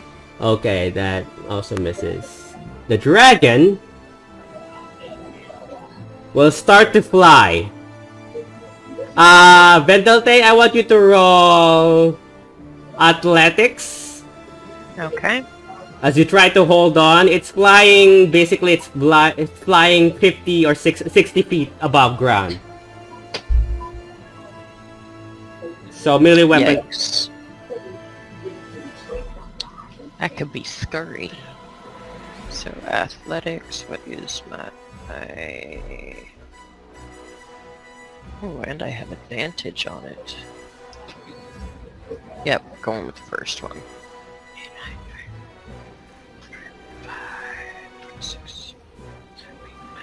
31. 31, yeah, you managed to hold on for dear life. Mara, as you see this, it's going to move, carrying you, basically. 5, 10, 15. Mara, it lands basically in front of you. Give me 1 sec. It's gonna use its legendary action. Cost 2 actions. Mara, I want you to roll dexterity saving throw.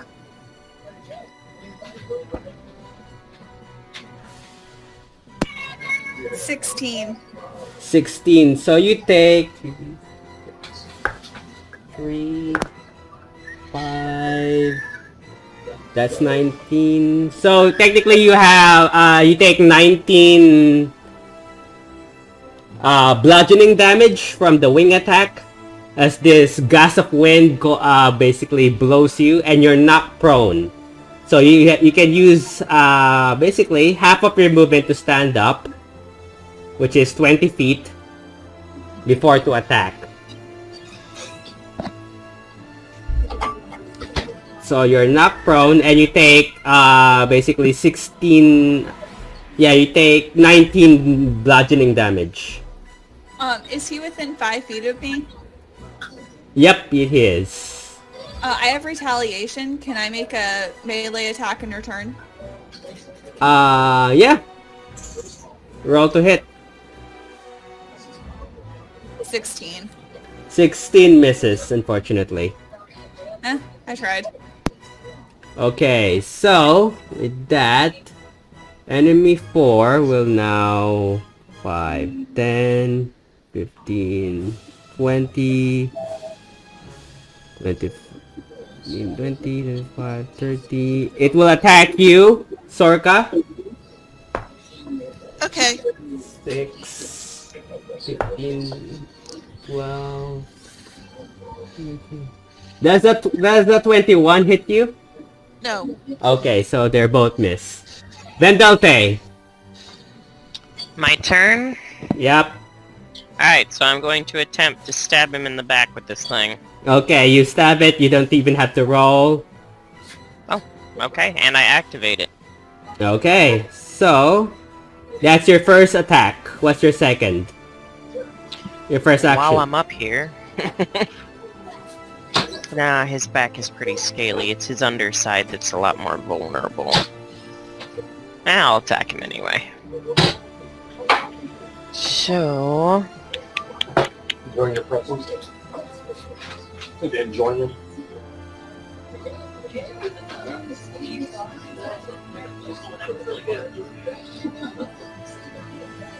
I'm gonna go with the Flaming Blaze Blade. Roll 2, whoops, hit. 17 plus 10. That's a 27 to hit. 27 hits, roll damage. No, goodbye. Alfie at the back.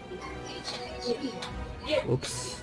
That is 11 piercing. 11 piercing.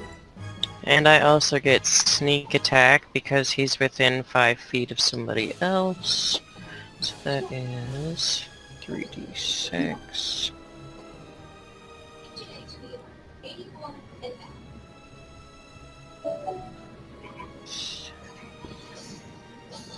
That is 14 damage. Okay. Also piercing. And then now I gotta do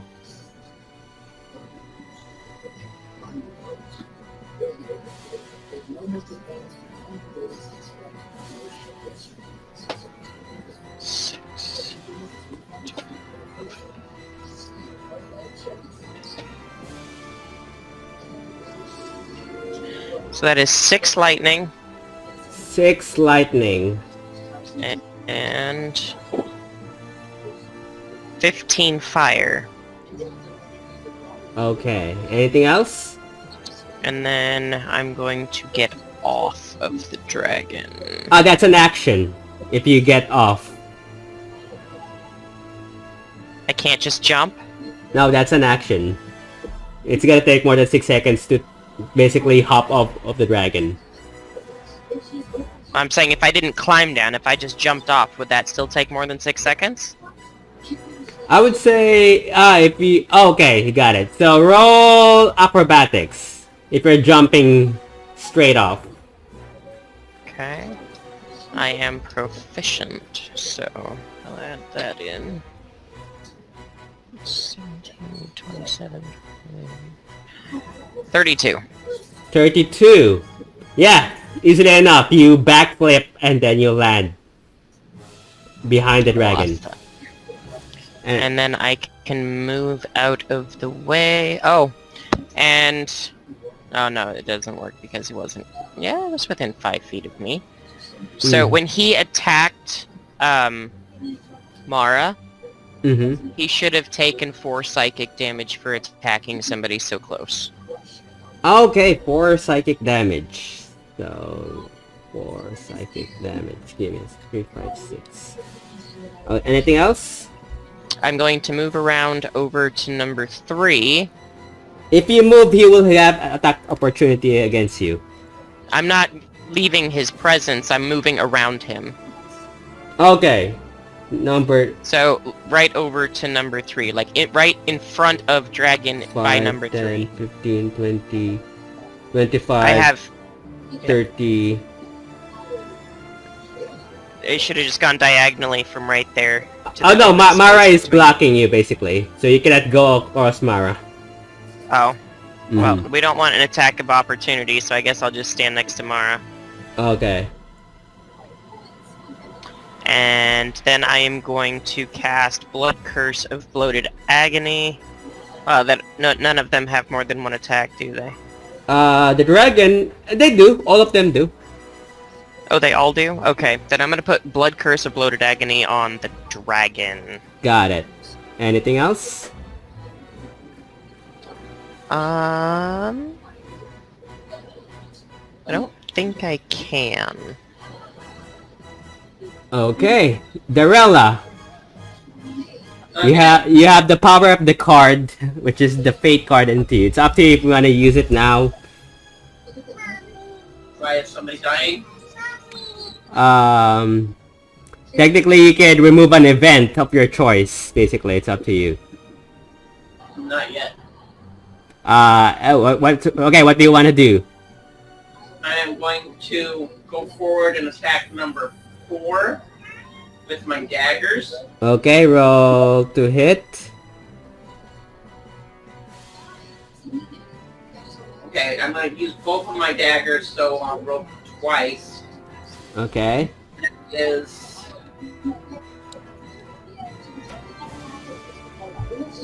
29 and... 29 hits. and 28 8. They both hit. Roll damage. On number 4.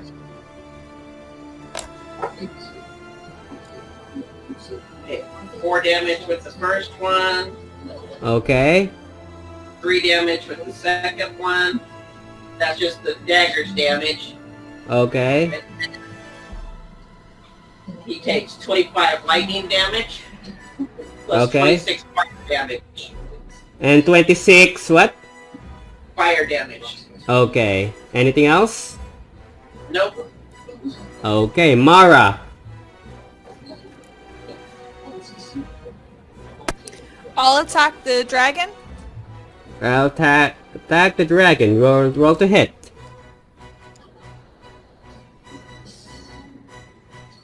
22. 22 misses. Okay, I will go again. Roll to hit. Oh, 11. That misses. That misses. And I'll use my frenzy attack. Uh-huh. Ah, wow. 3 strikes and you're out. Miss? Also miss? As my bonus action, Okay. I would like to apply the poison to my blade for my next round. Got it. Sorka. Okay. I am right there next to number 4. Mm-hmm. Or kind of like right between 2 and 4. I think I'm before Sorka. Oh, no, wait. Oh, wait, sorry. Misso. Sorry, Misso. Before Sorka. I forgot. Yeah, I miscalculated. Misso. Don't worry, I've missed everything all the time. It's okay. I understand. I wanna, because I'm tired of being, not hitting anything. I'll just go and I'll just attack number 4 with Fire Bolt. Roll to hit. 11 plus 10, that's 21. 21. Okay. 21 hits. Roll damage. Okay, 3d10. And that is 16 damage. 16 damage.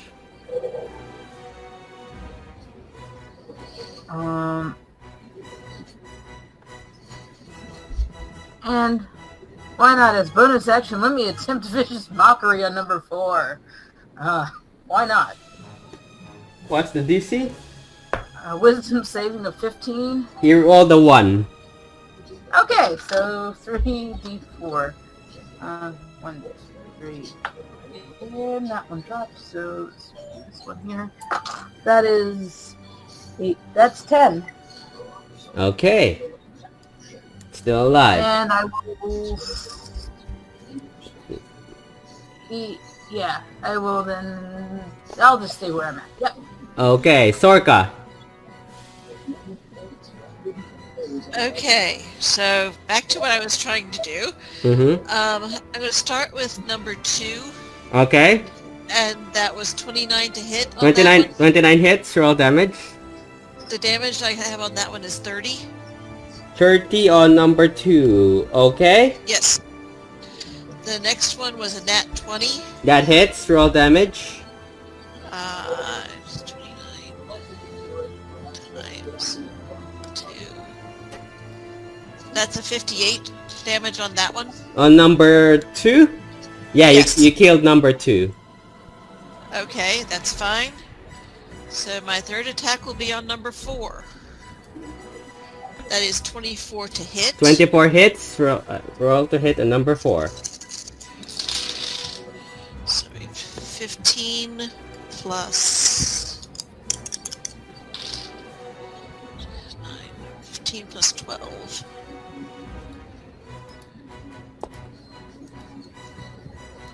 That's 27 damage on that one.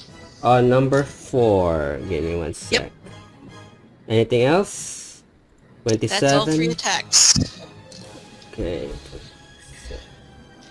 Alright, Angela.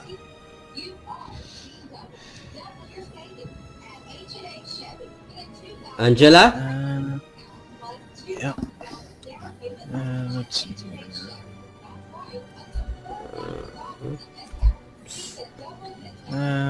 I'll move so that I can see number 4. Okay. And then Toll the Dead. Wisdom 18.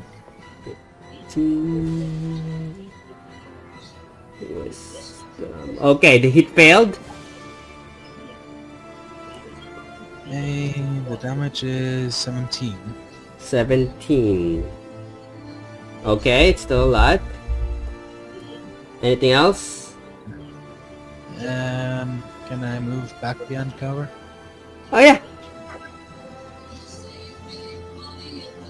Okay. And then that's all I've got. Okay, enemy 3 will attack Mara. Oops. 3, that misses. That also misses. The dragon will attack... Basically will... attack Mara. Rightful present eliminated by 2 with its claw. Right into its claws. So we'll attack first with a bite.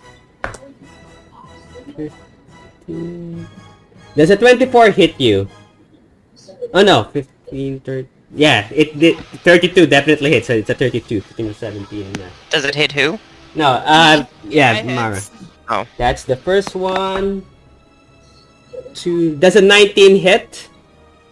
No. Okay, so no, 18, that misses, and that also misses, so only the bite. So you take...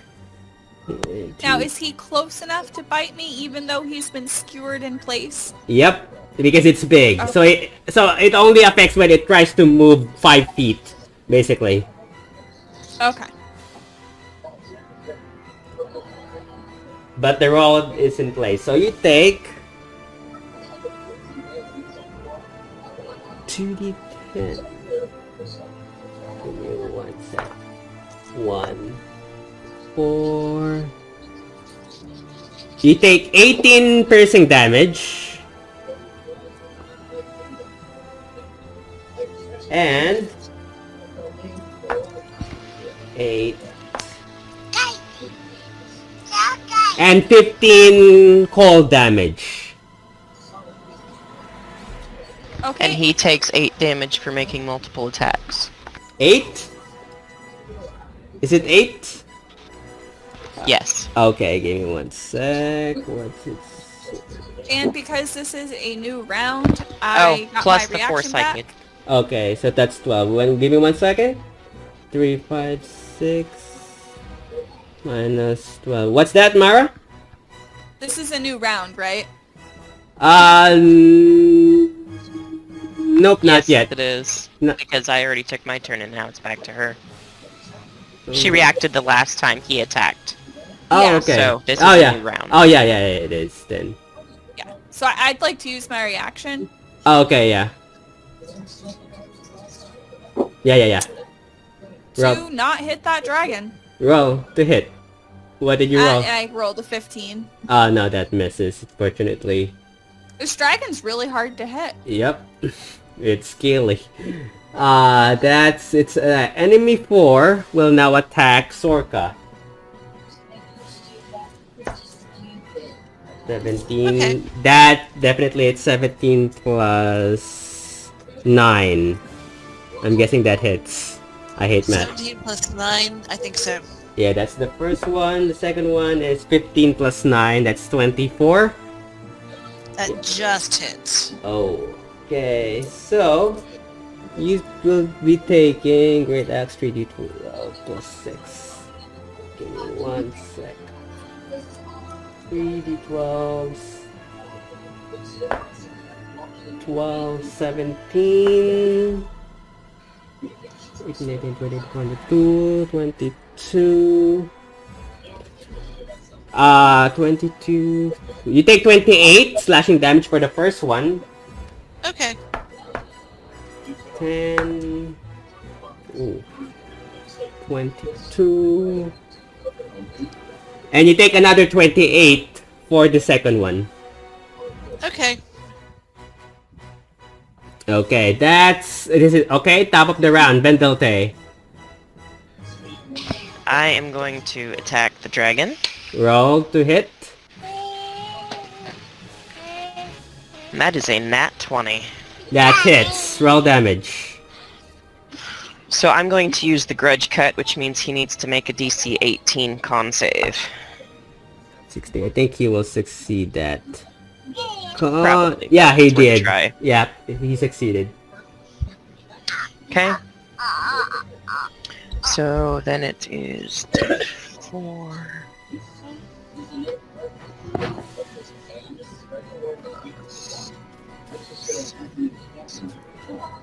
That's 11 piercing. 11 And I piercing. get sneak attack.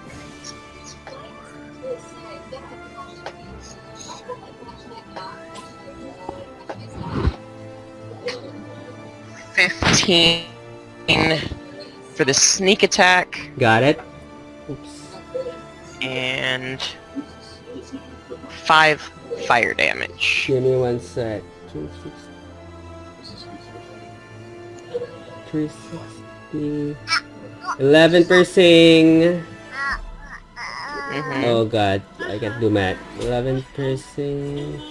15. Plus 15 piercing. And then... And then 5 fire. Okay. And then... That's that one. Okay. What else?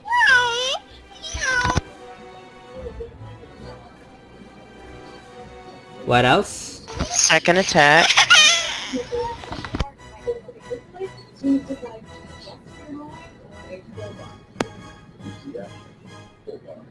Oh, I forgot to double all of those.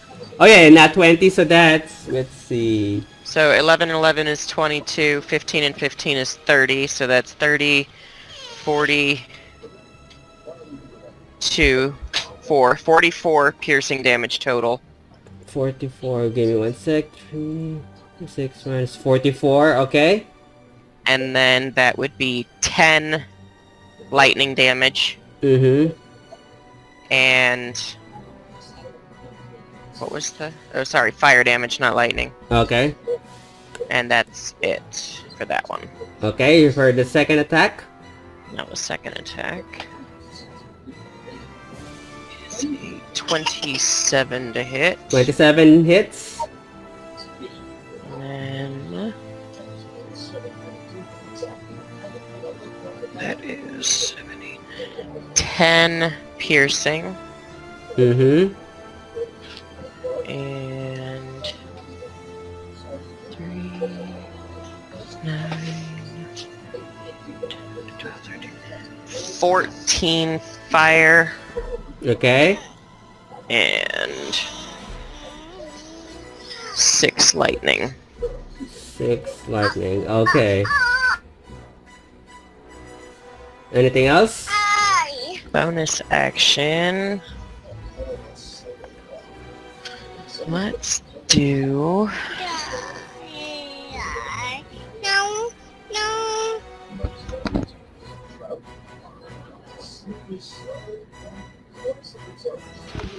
Let's see.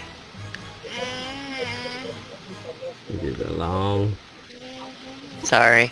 Yep, no, this is a long battle, considering he has lot of hit points. Considering this is a dragon. This is a long battle. But definitely if you beat this, you guys will level up again. Alright, so I guess I'll just recast, Blood Curse of Bloated Agony. Okay. Anything else? That's it. Darella. Okay, I am going to disengage from number 4 That's your first action. as my bonus action. Oh yeah, bonus actions. I keep forgetting. And where do you move? I will move over on the other side of the pillar away from Mara. Then... Mara? Sorka, you mean? Right there. Right here? Yeah. That's good, right there. Okay. And I'm going to firebolt at number 3. Roll to hit. It's a nat 20. That hits. Double the damage. 52 damage, fire damage. 552?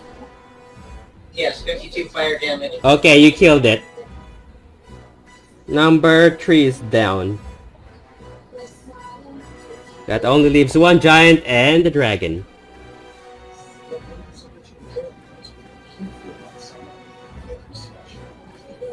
Anything else? That's all I can do right now. Starting at the bonus action. Mara. Sorry, ignore my child growling in the background. I will attempt to attack the dragon Go ahead, roll to hit. with my sword. Mm-hmm. This is a 20 hit. 20 misses. I will try again. Roll to hit. Don't forget you have poison. Yep. This is a 24 hit. 24 just misses. It's 25 as its AC. That's a dragon. That's it for me. Okay. Misso. I'm gonna try, chromatic orb on number 4. I'm gonna do 2nd level chromatic orb. Okay, roll to hit. That is a 19 to hit. 19 hits. Okay, 4 d8. It's gonna be 18, 17 damage. It kills it. Fire damage. It kills it. Number 4. That leaves the dragon alone. Okay, I would like to then move the 40, fly the 40 feet. Yeah, 40 feet, but 20, off 35, to 40. underneath the order. How far is 40? Right now you're right here. Yeah. This is 5, this is 10, 15, 20, 25, 30, 35, 40. Let me not block her, so to move to the... Right here? Yeah, like that part. Yeah. Okay. Yeah, that'll be... Okay, because I know Vicious Mockery will work on him, so I don't... What do I have? Anything bonusy. Yeah, I don't have anything for bonusy, so I'm good for now. Sorka? Okay, I need to move closer to the dragon. 5, 10, 15, 20, 25. What's your movement? 30. 25. Yeah, this is as far as you go. Because of the ice. Okay, so I can take a second action to move again. Okay. As a dash, basically. So that's... You get less for... That's fine. That's your second action? Yep. So I'm going to attack it. Go ahead. That's your... I yep. have a 27 to hit. 27 hits, roll damage. 25. 25 damage. Okay. Yep. Okay. You have so one I've more. got, 26. 26 just hits. Oh, yeah, 26 hits. Okay, that one's got 22 damage. Okay, it's still alive. Anything else? That's all. Angela. I'll move 30 feet towards the action. 5, 10, 15, 20, 25, You have 40 feet. 30, 35, 40. There you go. You have 40 feet because of the, Long strider. Yep. Okay. And, it's drinking a potion, action or a bonus action? It's a bonus action. I'll drink one regular healing potion. Okay. And, remove, the regular healing potion in your inventory. Remove one. Anything else? What's the dice for the healing potion? It's, I believe... 2d4 plus 2. Yeah, 2d4 plus 2. Okay, and let's see.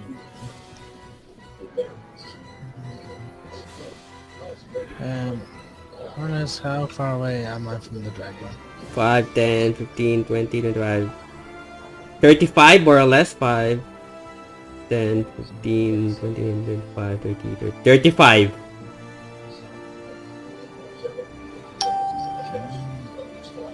I will try Sacred Flame. That's dexterity saving 18.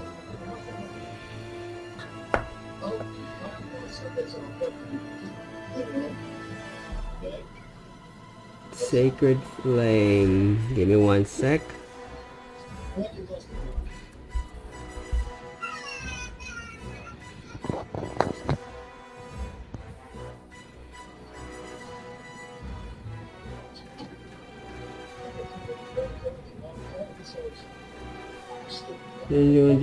D8 plus.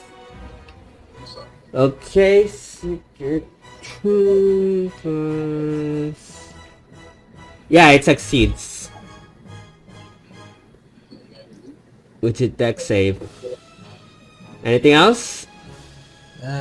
Nothing else. Okay. The dragon will attack Sorka this time.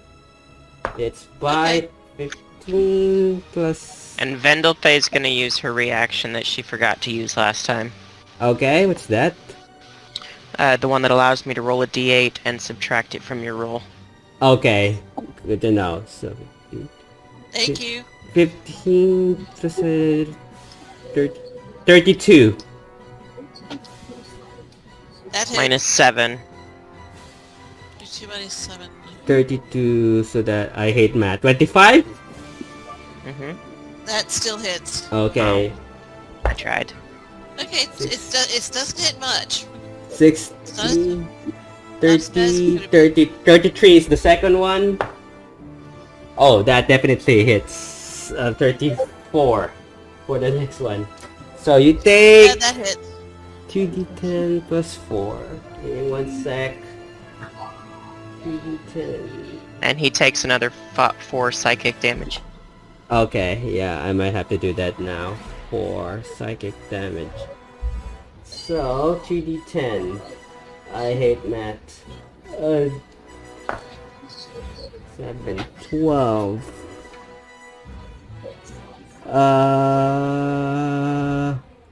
12. So you take 12 plus 14 is 26 piercing damage. Okay. That's one, and then you take 3d8. 8, 14. You take 20 cold damage. No, I don't. Oh yeah, you Immune. can. Yep, you're immune. Damn. Okay, 2d6 then. 4. You take 18 for the second attack, 18 slashing damage. Okay. And you take 6. You take 20 slashing damage for the third attack. Okay, Sorka is down. Okay. Sorka is unconscious now. Oh dear. Alright, that's its turn. Vendelthae. I'm going to move over to Sorka. If you move, he will get an attack of opportunity. Where is Sorka? Do you want... Disengage. Okay, it's a bonus action. So 5, Yep. 10, 15, 20... let's say here. Okay, and I'm going to give her a greater healing potion. That's an action if you're feeding her. Yep. So, Thank you. okay, so roll for that, Vendelthae. So the greater healing potion is...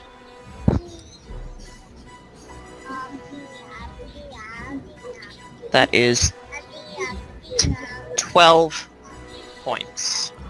Okay, Sorka, you now have 12 hit points. Oh, sorry, I only rolled it 3 times. I get to roll it one more time. It's 44. Plus 4, I believe. 44 plus 4. Yeah, so that's 12. That's 15. Yeah, you now have 15 hit points, Sorka. So you're back to 15. Thank you. As Vendelthae rushes and feeds you. Remove a greater healing potion in your inventory. Yep. Yeah, And then you I still will have- use my final action to attack him. Roll to hit.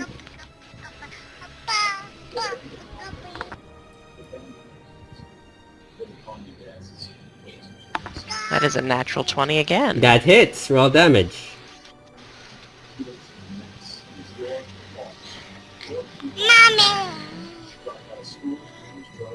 You are a noisy child. Yes. I sympathize, but mine are a bit older.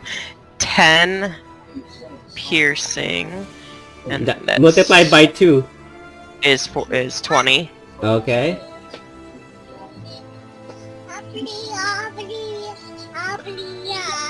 Five, six, seven, 13 and 13 is 26 for the sneak attack, Okay. and then fire damage. 6, 12, 16, and 16 is 32 fire damage. Okay. And that is 10 lightning damage. Okay. And that is my turn. Okay. Darella. I am going to cast Firebolt. You're gonna hit the party, considering they're blocking. I mean, technically, no, because the dragon is big, you can aim it high. So yeah, roll to hit either way. Okay, I got a nat 20, That hits, roll damage. and I got 52 fire damage. Ooh, that's not... It just went below 100. Anything else? We did tell him not to try to eat us in our defense. Anything else, Darella? Yeah, I'm going to walk up to the ice, and then I'm going to do a misty step to the other side of the ice. And then... How far is Mrs. Step? 300 feet, right? 30. 5, 10, 15, 20, 25, 30. I would say you're right here. To the other side of the ice. I'm trying to skip across the ice. Oh, other side. So basically 5, 10, 15, 20, 15, 20. Then Mr. Step on the other side of the ice. Wrong direction. I just want to go across the thin part of the ice. Okay. So 5, 10, 15, 20, 25, 30. Right here? Yeah. No, 25 is good enough. Okay, right here. Anything else? Maybe that way I have a ranged attack. Okay, so that's your action, basically. Yeah. Just take me up one. Well, actually, no, because Misty Step is a part of my feet. It's not a spell. Or maybe it is a spell. Hey, it's a spell. Okay, yeah. So that is my action. But you go ahead and take me up another 10 feet. So I have ranged. You said 30 feet, right? 30 feet? Let me look again. This is 25, basically. 30 will get you here. Or here. Yeah, I just want to go, right there. Okay. Anything else? So remove a spell slot for Thunder Step. You already cast it twice. No, it wasn't Thunder Step. It was Misty Step. Oh, Misty Step, sorry. Shadow Step, sorry. Oh, okay, got it. I keep calling it Misty Step. Because Misty Step is a spell. Anything else? It's Shadow Step is what I was doing. Anything else, Darella? No. Okay, I was doing Shadow Step 2. And that's a bonus action. Yep, Mara. I will Go once ahead. again. Roll to hit. Add your when you roll a d20, add your proficiency and add your strength, basically. Yep. I've been adding that up. So it's 20. 26 to hit. 26 hits. Roll damage. Oh.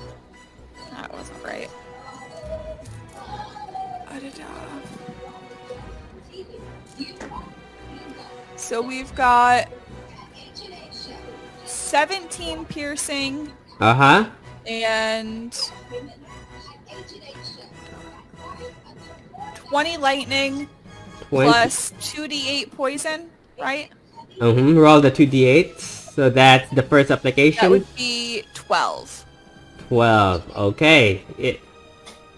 Anything else? It's still alive. I will attack again. Roll to hit. 21. 21 misses. That's it for me. Okay. Misso. Okay, so I'm gonna try. I want to move my the 40 to fly to that down towards the bottom on the opposite side of, I guess, towards the dragon, like 5, so I'm not, 10, 15, right here. oh yeah, but like where the altar, like down behind that direction. Ah, okay. So 5, 10. So we're going straight. Can I get like a little bit? Well, yeah, I need to be able to see. Yeah, I can see him that way. 5, where you 10, there? 15. Right. 50. This is 15. This is 20, 25, 30, 35. Yeah. Well, okay, and I know this is going to be bad for me to do this, but I'm going to use chromatic orb, fire damage level 4. Okay. Does he need to make a save? No, this is I need to roll to hit. Okay, roll to hit. Is 27. 27 hits. Roll damage. 6d8. Oh god. That's only somewhat. So, 11 plus 11. 22. Okay. That's 22 fire damage, Okay. and that's what bonuses can I do? I can't do. Yeah, I don't have it much for it. I can always try to. You know what? Let me try vicious mockery on him again. Why not? Okay. Probably will fail. That's wisdom 15. Okay. Give me 1 sec. Wisdom 15. Yeah. He just succeeds. Even with a nat 3. Hey, it was like I might as well try, right? Since I had the bonus, so that is all I can do right now. Sorka. Okay, I am close enough. I'm going to attack that thing. Roll to hit. I have a nat 20. That hits. Roll damage. 44. It dies. How do you want to do Yay! this? Ooh, goody. So I have hit it with my slash, and as it is slashing, you hear a crackle, and lightning just courses through the body, and you see the lightning dancing all along the wings and down through the tail, and when the lightning stops, it is a smoking heap of ash. As it plummets and drops to the ground. And that's the end of combat. Yay! Yay! Alright, so what do you guys do now? Chop him up! Chop him up! Dragon hide is good. Dragon scales, man. Okay, so for all the scales. so I would Well, say Not all of them. for all of you, each and one of you get 5 white dragon scales. Can we take dragon teeth too? Easily done. Pause. Okay, so I'm gonna take take at least 6 dragon teeth and a couple of claws. Okay, I will also take a dragon tooth and claw. got it. So just take note of that. Also, we need to look around and see if there's any. Well, he's a dragon, so there should be gold and stuff. Oh yeah, pick up all your 500 gold. Yeah, Yes, I will collect my gold. I'd also like to investigate that hammer in the other room. I want to investigate. Okay, as you guys go to this room, it is currently blockaded by ice on the pathway, which you need to break through. I want to see that altar before that's in the center of our room that we're in. It's a statue of Goliath It's just a statue. with a hammer, holding a hammer. Parts of it is broken down and frozen solid as crystals begins to envelope it, basically. You figured that this is where the dragon has considered itself, probably it makes itself as its home. So yeah. Okay. Do we want to... How do we want to chop through the thing? And should we... Do we think that he's alone and there's nothing else? Actually, yeah, what is it? Vendelte, can you check, or Dorella, one of you two, whoever has that dragony thingy, can you check to see if there's any other dragons around? No, would be Dorella. You don't see that's any more dragon, Dorella. That was the only one. Yeah, dragons don't like to share. Yep, they don't. They're territorial. I just didn't want it to be like, oh, he has an egg right in the corner. And It's a male. It's a male dragon. So, luckily for you, it didn't have any eggs. Okay. What do you guys do? I'm gonna find his treasure. There is another room which is blockaded with ice.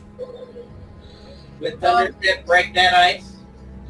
No, Thunderstep will teleport you on the other side. I have a hammer.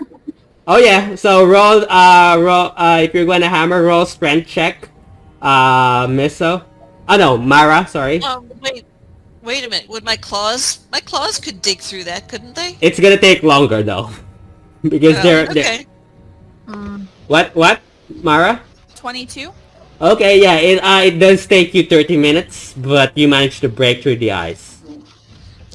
And you managed... Use dragon breath on it. And you now see this small forge, basically. It's 30 by, I would say 30 by 60 feet wide room.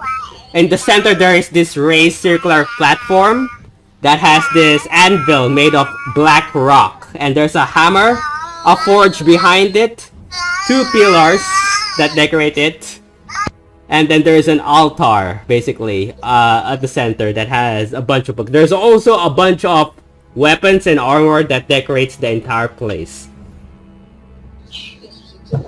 I would like to investigate the armor. As you investigate, you find, of all the things that you find, there are 4 items that you guys technically see that looks interesting to you guys. One has a leather armor that has a crystal, an ice crystal embedded at the very center of the chest. There's a glove, like a gauntlet, like imagine what you call Thanos glove. That's what it looks like. The other one is a mace, or a mace, basically, a golden mace. And the other one is a shield that has a diamond embedded in it. So it looks like this. Pretty. I assume that's chainmail. No, the armor is studded leather. Really? Give me 1 sec to see what it does. Give me 1 sec for this. Okay, so there is a studded leather armor. There is a gauntlet. The studded leather armor requires an attunement by a wizard or a sorcerer. Guess that means it's for Dorella. Or our Miso. The mace, it requires attunement by a cleric or a paladin. The gauntlet requires attunement by a spellcaster. And then there's the shield that requires attunement that has a strength of 18 or higher. Sorka, would you like a shield? I have one. I have a bladed shield. Yeah, so this is another shield, and it's they're all magical in nature. Aside from all the armor that has been destroyed or basically frozen solid, these one are the only ones that survive, basically. And they all look magical in nature. Can I do an Arcana check on the studded leather armor? Yeah, if you guys spend an hour, basically, to identify it, It's in D&D Beyond. It's called. You can find it. It's called. I'm gonna put it in chat because I cannot pronounce this. It's from Crystal Dragon, basically. So it's called. It's in chat. Xenojiva Studded Armor Arcanus of Arcanus. Ow! Settle down. So it's an armor that gives a +3 to saving throws and AC. The wearer is also immune to cold damage and can also tolerate temperatures as low as -160 degrees Fahrenheit without any additional protection. It also gives the wearer advantage to any spell at range attacks that it gives, and gives any creature disadvantage against the wearer's spell. I would like this. Please. It also heals the wearer 1d4 hit points per turn. I'm squishy, please. And if the wearer dies, it goes unconscious. The armor heals the healer back to full health, removing all conditions and exhaustions, as well as with all its spell slots fully restored. Once this ability is used, it cannot be used again until the next dawn. Oh, I please, I want. You can It have has that to be if I worn can by have a Sorcerer it has to be worn by or a Or wizard. a sorcerer. Yeah, it's a I am mag. a wizard. Oh, there you go. Yeah, bardic wizard. So that's why I got both of those things. But yeah. Okay, so you can add it on D&D Beyond. You can also wear the gauntlets as a spellcaster. What is the I have a. The gauntlet. The gauntlet has a lot. The gauntlet is called Phalite Gauntlet of Arcane Absorption. It is also in D&D Beyond. I have added it. Give me 1 sec. So this one is like the hand of Thanos because it does many things. It requires achievement by a spellcaster. This gauntlet adds a +3 to attack, damage rolls, and saving throws. It also gives the wearer advantage to any spell range attacks and gives any creature disadvantage against the wearer's spells on spell save DC. So the target has disadvantage. It has 8 charges that you can expend a charge to do the following abilities. As a bonus action, you can regain what you call. If you expend 1 charge as a bonus action, you can regain what you call a spell slot, expending the equivalent charge so that the wearer can expend 5 charges to regain a 5th level spell. I'm not sure if that makes sense. So you have 8 charges. You can regain an 8th level spell, basically, if you use all 8 charges. Or 8 first level spells. Or 8 first level spells, or 4 2 level spells, basically. So depending on how many charge you regain a spell level. Or as a bonus action, you can expend 2 charges to reroll a spell range attack. So that's another choice.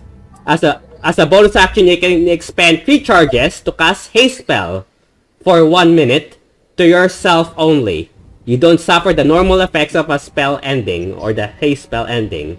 So that's expending a 3 charges. As a bonus action, you can expend 4 charges to cast Misty Step.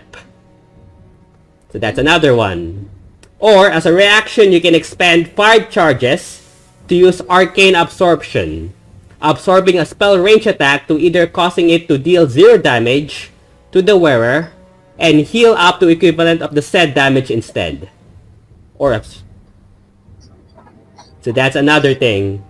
Or absorb the damage using the gauntlet, causing it to deal 0 damage to the wearer and transfer the damage to the caster instead, unless the caster is immune to said damage. So that's another thing. As an action, you can expend 5 charges to cast Arcane Advantage, giving you advantage to all rolls, including attacks, ability checks, and saving throws for 1 minute. So that's another thing that it can do. That's 5 charges. Or, as an action, you can expend 6 charges to cast Arcane Healing. You benefit the effects of a long rest, healing you to maximum hit points, removing all conditions and exhaustions with the wearer and all wearer spell slots restored. That's 6 charges. Or, as an action, you can expend 7 charges to cast Arcane Protection. For 1 hour, you have +5 to your AC. I think that'd be good for Or, as an action, you can cast 8 charges to cast Arcane Time Warp. It reverses the time and brings you up to 8 willing creatures of your choice to go back in time up to 24 hours only. The gauntlet regains 1d8 plus 1 expended charges daily at dawn. If you expend the last charge, roll a d20. On a 1, the gauntlet loses its power and crumbles. Maybe Angela should get the gauntlets. She's a cleric too. She could use the mace. Yeah, the cleric also, there's also the mace. Now, you can find that on D&D Beyond, the gauntlet. So you can ruin. Now, the mace, I'm gonna put this, this is, for a cleric and a paladin. I'm gonna put it in chat as well. Hopefully it doesn't cut out, but I think it will. It did. Including you. Including...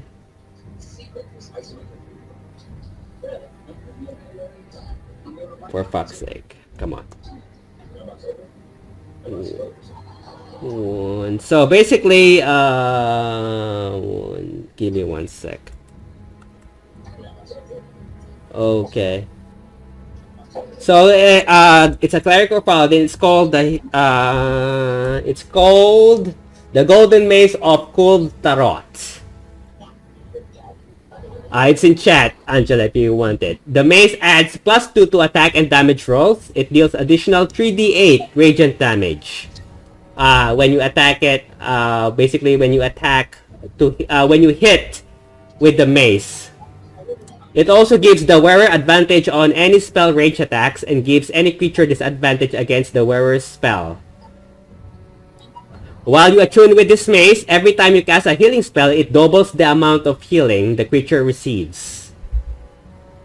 The mace has a healing aura around it. While attuned to the mace, if any creature including you is within 20 feet radius of the mace, it heals the wearer and everyone around it 1d4 hit points per turn. The mace has 8 charges. You can expend 1 charge to cast the following spells. Cure Wounds or Healing Word for 1 charge. Lesser Restoration or Prayer of Healing for 2 charge. Beacon of Hope, Revivify or Remove Curse for 3 charges. Death Ward and Freedom of Movement for 4 charges. Dispel Evil and Good, Greater Restoration, Mass Cure Wounds for 5 charges. Heal and Hero's Feast for 6 charges. Resurrection for 7 charges, and Mass Heal and True Resurrection for 8 charges. You can increase the level of the spell by expending another charge, depending on how high you want the level of the spell you want it to be. The mace regains 1d8 plus 1 expended charges daily at dawn. It's in chat now if you want it, Angela. Now, the last thing is the shield. The shield is called, it's also in D&D Beyond. I'll put that on chat right now because I cannot pronounce it. It's called the Zeruzesu Shield of Arcane Absorption. It requires attunement and it needs to have a strength of 18 or above.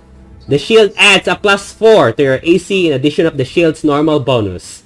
So it adds a +6 to your AC if you're using it.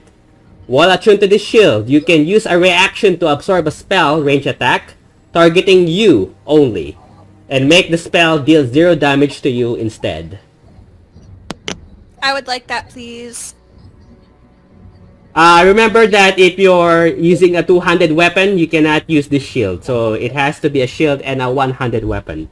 So you cannot use a great sword and a shield at the same time, Mara. So keep that in mind.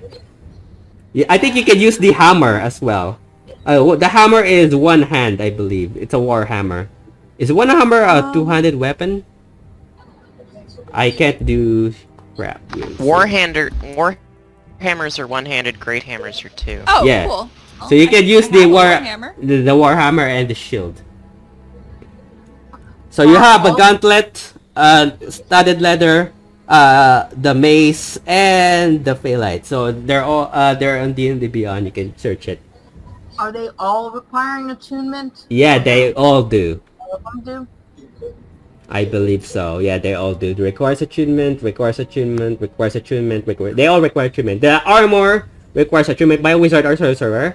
The gauntlet requires yeah. The shield requires attunement, basically. Yeah. I am going to be unattuning a Ring of Protection level 2 if someone would like it. Okay. I already have a level 2, but I want I do have the Ion Stones. I'm trying to find the armor. The Ion Stones I'm going to unattune so I can get the studded leather. Okay. So it's in the D&D Beyond. If you want to attune to it, you can spend an hour. Yeah. So that's another hour. So just unattune and make sure that if you're holding a 200 weapon, if you want to use the shield, make sure that you're using only a 100 weapon. And I can't use the gloves because I don't have enough.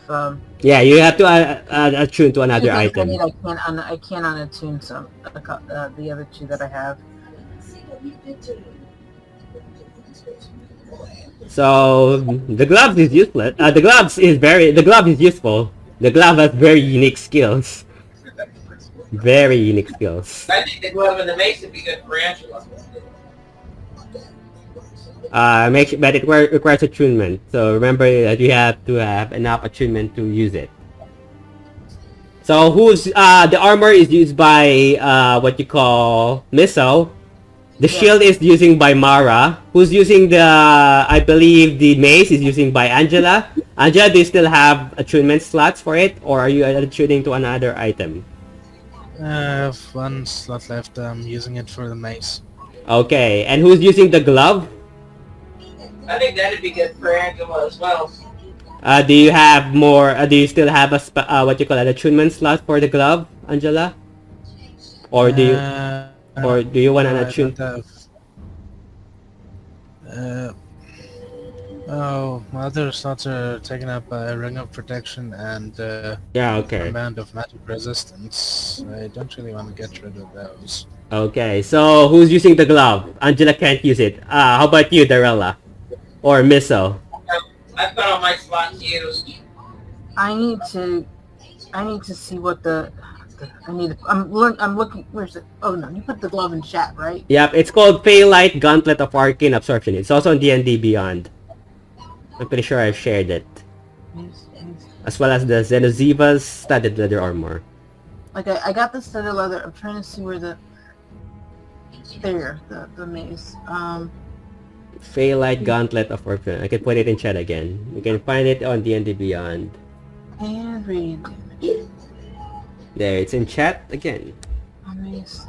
Oh wait, that's the mace. No, that's the gauntlet. Phaelite Gauntlet. I was reading the wrong one. So let me look at the Phaelite really quickly, because that would depend on me skipping up like a. It would be I would give up the Ring of Protection if I can. It has basically it has a +3 to attack damage rolls and saving throws. It gives the wearer advantage to any spell range attacks. So if you what you call basically when you have to roll a saving DC against a spell range save or saving throws against a spell, you have advantage. And the creature that you cast a spell to has a disadvantage against your spells. So saving DC has disadvantage. The gauntlet has 8 charges. You can spend to do the following abilities. For 1 charge, you could expend a charge to regain 1 spell slot, equivalent to how many you want. So basically, you can regain up to 8 level spell or 8 first level spell slots, or 4 2 level spell slots, or basically 2 4th level spell slots as an action, basically what's that? Yeah. As a bonus action. There's a lot. Yeah. There's a lot. I think it would benefit me more than the Ring of Protection. Overall, as long as I can actually spell the words gauntlet. Come on. FAY. So remember that if you use all spell charges, you have to roll a d20 on a 1, the gauntlet loses its power and crumbles. Okay, I'm having difficulty finding the gauntlet on here. It's Feylight Gauntlet of Arcane Absorption, unless... Can you guys find it in D&D Beyond? There it is. I found it. Okay. I just dropped it just to Feylight. Yeah. I'm gonna... Oh, 7 charges for this. And it recovers 1d8 plus that. Okay. Yeah, I can take the gauntlet, and again, I have the +2 also, if anybody wants to pick that one up. The +2 ring. Who has a ring of protection +2? Who needs one? There's 2. If you have a ring protection +1, you can swap it to a ring protection +2. Okay. Ahsoka has no rings of protection. It requires attunement though, so remember that you need to attune. Never mind then. Yeah. It adds a +2 to your AC. Yeah, my armor actually already adds more than that. How about you, Mara and Angela? I've got a +1, so... I'm all set with that. Okay, so Angela, you can take one ring protection. Who's giving Angela the ring of protection +2? Because he has a +1. I can give Angela the +2. Okay, so remove that on your character sheet, and Angela, you can now replace your ring of protection +1 to a ring of protection +2. So you have a +2 to your AC rather than a +1. Oh. Alright, so you guys have that. The book, what you call, Miso, you receive a telepathic message on your head. Oh, of course. And it is Mr. Vandran's voice. It says, you really don't want to do this. Trust me, you really don't want to do this.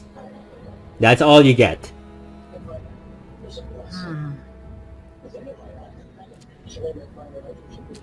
What do you guys do?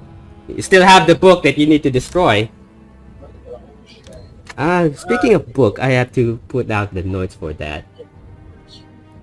I need to heal myself, actually, because I took all that damage. So this is the part where someone can die if you guys make this wrong. But thankfully for you, Darella has the Fate card, so he could technically. All right, let me recover some of my hit points really quickly. Okay, you guys do what you need to do. Long rest. Long rest is 8 hours. You have to spend 8 hours on here, basically. Right. Elves only need 4. Oh yeah, absolutely 4. Or it's up to you guys. If you want to take a long rest and recover your spell slots. I do only need 4, don't I? Mm-hmm. Yeah, but I need my 4th level spells are gone right now. You have the gauntlet. If you spend an hour, you can remove 4 charges on the gauntlet and recover the spell slots right away. 2 4-level spell slots. Or you can also take the long rest basically with the gauntlet, so you can spend the charges on the gauntlet. Can we take a long rest just so that we'll be 100% and then do whatever? Because I think I'm the one who's gonna have to cast the spell. So it's either you or Darella, basically. Yeah, and there is that possibility that we die. The instructions is in the picture in Google Meet. Remember, I'm immortal until I break the last dragon orb. Yeah. Also, Darella, you figured that if you don't destroy the dragon orb, you cannot become a dragon. But you know, maybe there's a reward for that. Who knows? Maybe there's a wish spell. So if you Yeah, I want... think a long rest is definitely in order. After fighting a dragon, I imagine we're all very tired. Okay. If you guys want to take a long rest, you guys get the And benefits from it. Sorka is still pretty far down on hit points. Okay, so Yeah. so take a long rest, recover your hit points and spell slots, and the next day arrives. It's still chilly, and you sleep surprisingly peacefully and quietly in this forge. All right, what do you guys do as you figure out how to destroy the book? You now have all the components to destroy the said book. Which I will, of course, procure from my bag of holding and holding. So, I'll let you get all your stuff out before I pull out the book, because the book is really creepy and I don't want to be around it. We should not pull out the book until it's absolutely necessary. I agree. So, So who's gonna find cast the Jarl's Pandemonium. so I there's... assume the forge is the Pandemonium? yeah. Okay. Where the end place. Place where you can place cord sphere to an indentation on the Jarl's anvil. So I'm going to pull out the sphere and put it onto the anvil. The anvil starts to glow as you do that. Okay. And then with the Jarl's hammer, who has the hammer? Who's wielding that? The hammer is on the room. It's sitting on the forge, yeah. Yeah. So who's using the hammer? It has to be the one I with... can use the hammer. Okay. I want you to make a It has to be the one with what? yeah, it has to be the one with the strength, basically. So... Sorka, is your strength 20 or 19? So, my strength is only +4, yeah. Okay, Sorka should do it. Her strength's a little bit better than mine. Okay, so Sorka has the hammer. Roll, find the Jarl's hammer within his tomb.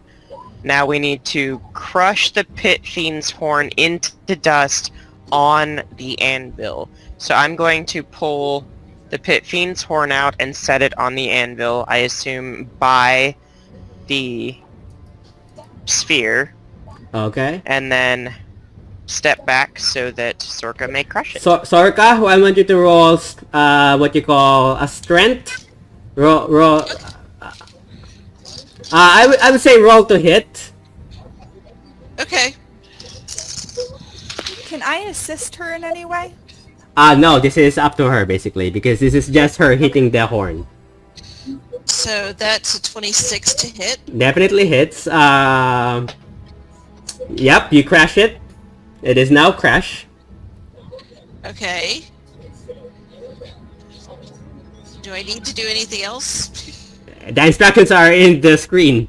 If you guys want to just follow what you need to do. Now, after that, it says to go to the frozen cauldron and fill the bottom with wooden logs. So we need to find wooden logs. They're a bit frozen, but you can light them. It's gonna take a while though. But yeah, there and are. It says ignite them. It says to ignite it, and then place Artemia's crystal heart. So I'm gonna pull the crystal heart out of the bag of holding and place it in there, and then I'm going to pull out Takara's blood elixir and open up the little vial, and I'm going to pour it on top of the crystal heart. Okay. It says then pour the dust fragments from the pit fiend's horn. Sorka, if you would gather the dust. Okay, I have them scooped up in my claws. Okay. Now pour it on top of the heart. Poured. Okay. Finally, a spellcaster and only a spellcaster can wear Emperor Yurvin's sun ring, which I will give to who wants to wear it. Since I'm immortal, maybe I should. It's up to you. Who wants to? So I'll give that to Jarella unless somebody else wants to volunteer. I'm out of this part.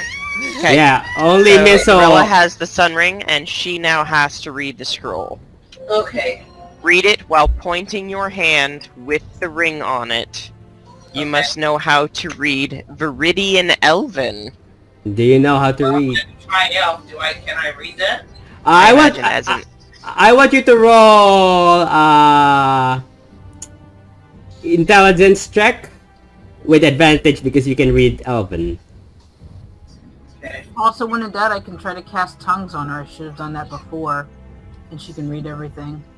And I have proficiency in intelligence. Oh, nope, spoken any. Nope, tongues doesn't work on that. And that 20? It's perfect. A nat 20? Yes. Okay, you read it perfectly. You understand it. Okay. Okay. So now, just follow the steps below. Okay. Now, read it. Okay, while she's pointing reading. the hand with the ring on it. Okay.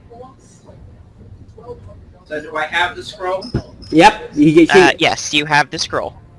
Okay, so I'm reading the scroll, pointing the ring. Well, pointing at it with the hand that's wearing the ring. Yeah. Okay, so you have to point at the book, basically. Yeah. Oh, is it at the book? Mm-hmm. Point your hand with the... Never Okay, so we need the book out before this happens. We need the book set down so she can do it, and everybody needs to take a step back. Noted. Okay, so who's pulling? Are you pulling the book, Misso?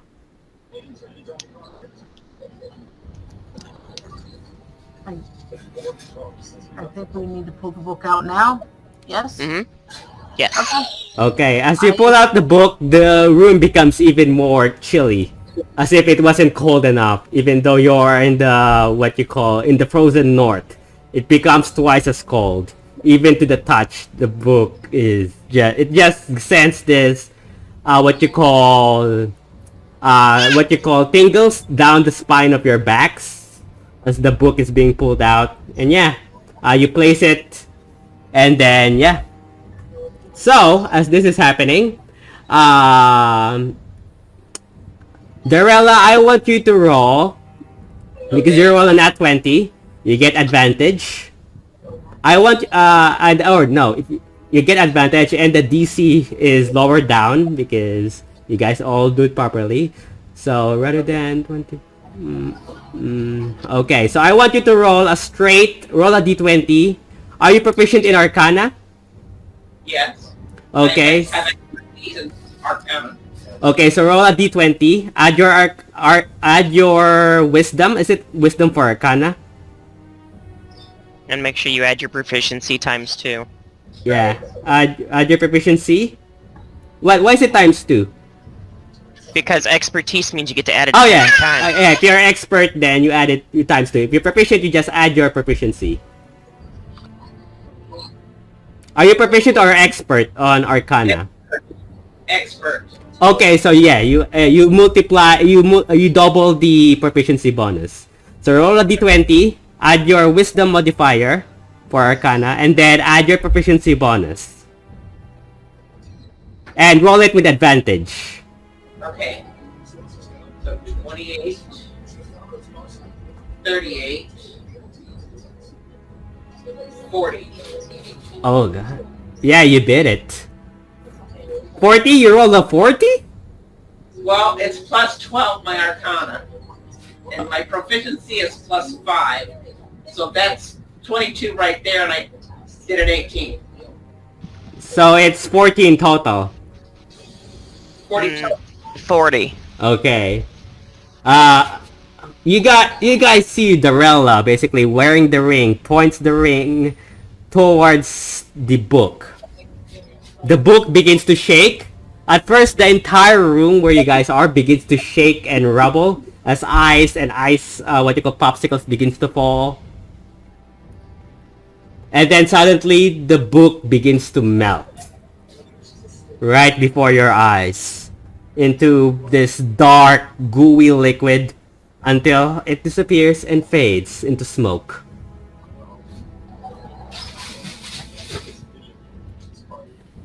Misso, you get another message in your head. And it is Mr. Vandran. She says, "Oh, you have done it now. You have done it now. I'm gonna make you regret that."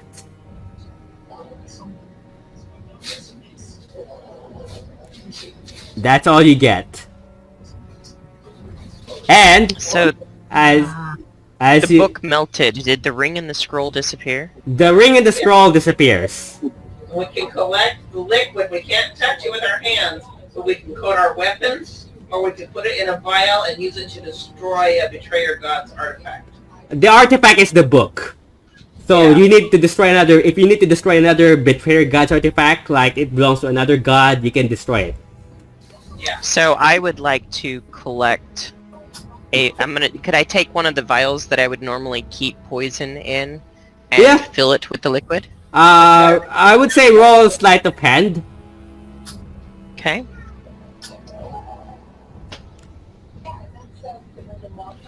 So plus dex 24. Okay, yeah, you got it. So it's just like it requires a bonus action and it lasts for a minute. Oh no, it lasts Just like my poisons? yeah, just like a poison. But rather than taking poison damage, basically the creature takes an additional 2d8 radiant damage. Nice. I would like to dip the tip of some of my crossbow bolts into it. It only lasts for a minute. You'd want to save it for later. Oh, okay. I have extra vials. Please and thank you. Yep. So yeah, I will give her a vial. Okay, so you now have one vial each. Thank you. Would it be possible to gather any more? Just to have a couple vials? Technically you could gather basically as far as one for each and every one of you if you want. So that's only 6. 2 of us wanted stuff to coat our weapons with before because most of them are distance fighters. So does how about I just fill up the vials and then pass them out to whoever wants them? There are 4 more left. 4 more. So I'll fill up the other 4 vials. Who else wants some? I'll hold on to one. You want one? Okay, so that's one for you. Okay, there's 3 more. So I just still have 4. just what you call just type what you call godly liquid in your notes. Yes. What do we call it? Godly liquid. Godly liquid. Okay. Holy water. Or holy water, even. Unholy water. Yeah, more like unholy. Yeah.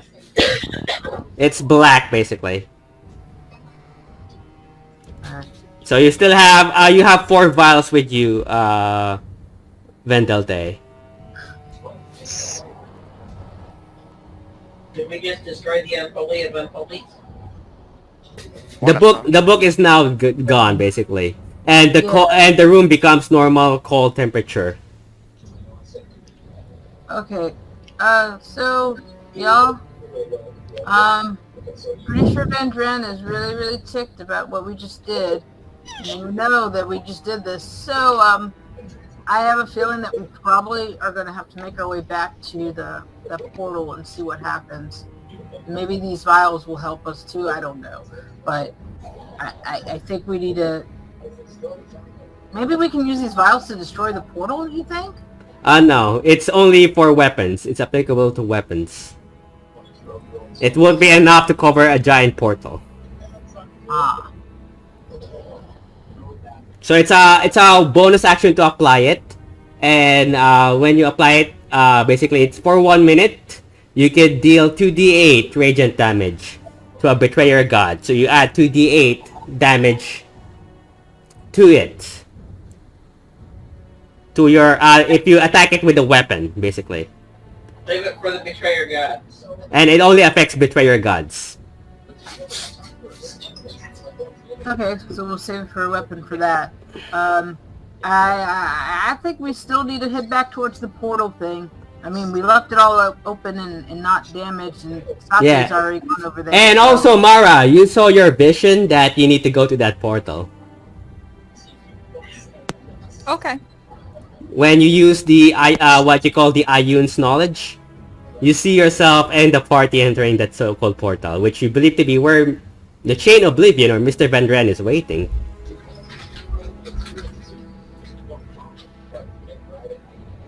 So, do you guys head back to the portal? Should we go back to town and tell the what's his name that we destroyed the book when you wanted us to destroy? Or you still have the dragon orb, Darella. Are you gonna destroy it or are you gonna keep it? Because I'm gonna hold on to it until the big bad's dead.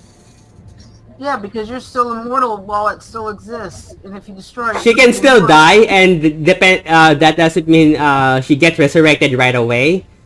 It depends on the gods when she will be bring back to life. So she doesn't. It doesn't mean that when she goes to 0 hit points, it will revive her.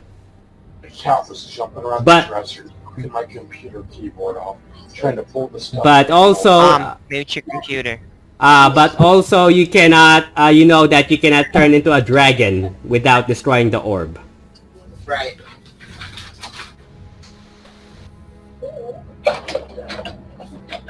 Unless I hand the orb off on that, then it might work. So it's up to you if you want to choose immortality or the dragon. Because the immortality is random. You're not sure when you're gonna get resurrected. And where. Because it will be up to the gods. But you have done and destroyed the book. So what do you guys do? Do you guys head back to the portal? I think we need to head back as soon as we can. Yeah, no point in hanging out in a frozen wasteland anymore. Oh, okay, so you spend basically another 4 days to head back. And with that, you guys level up. So now you're level 17? Yes. So you're now level 17, all of you are level 17. Yay. Yay! And with that note, we're gonna end it there.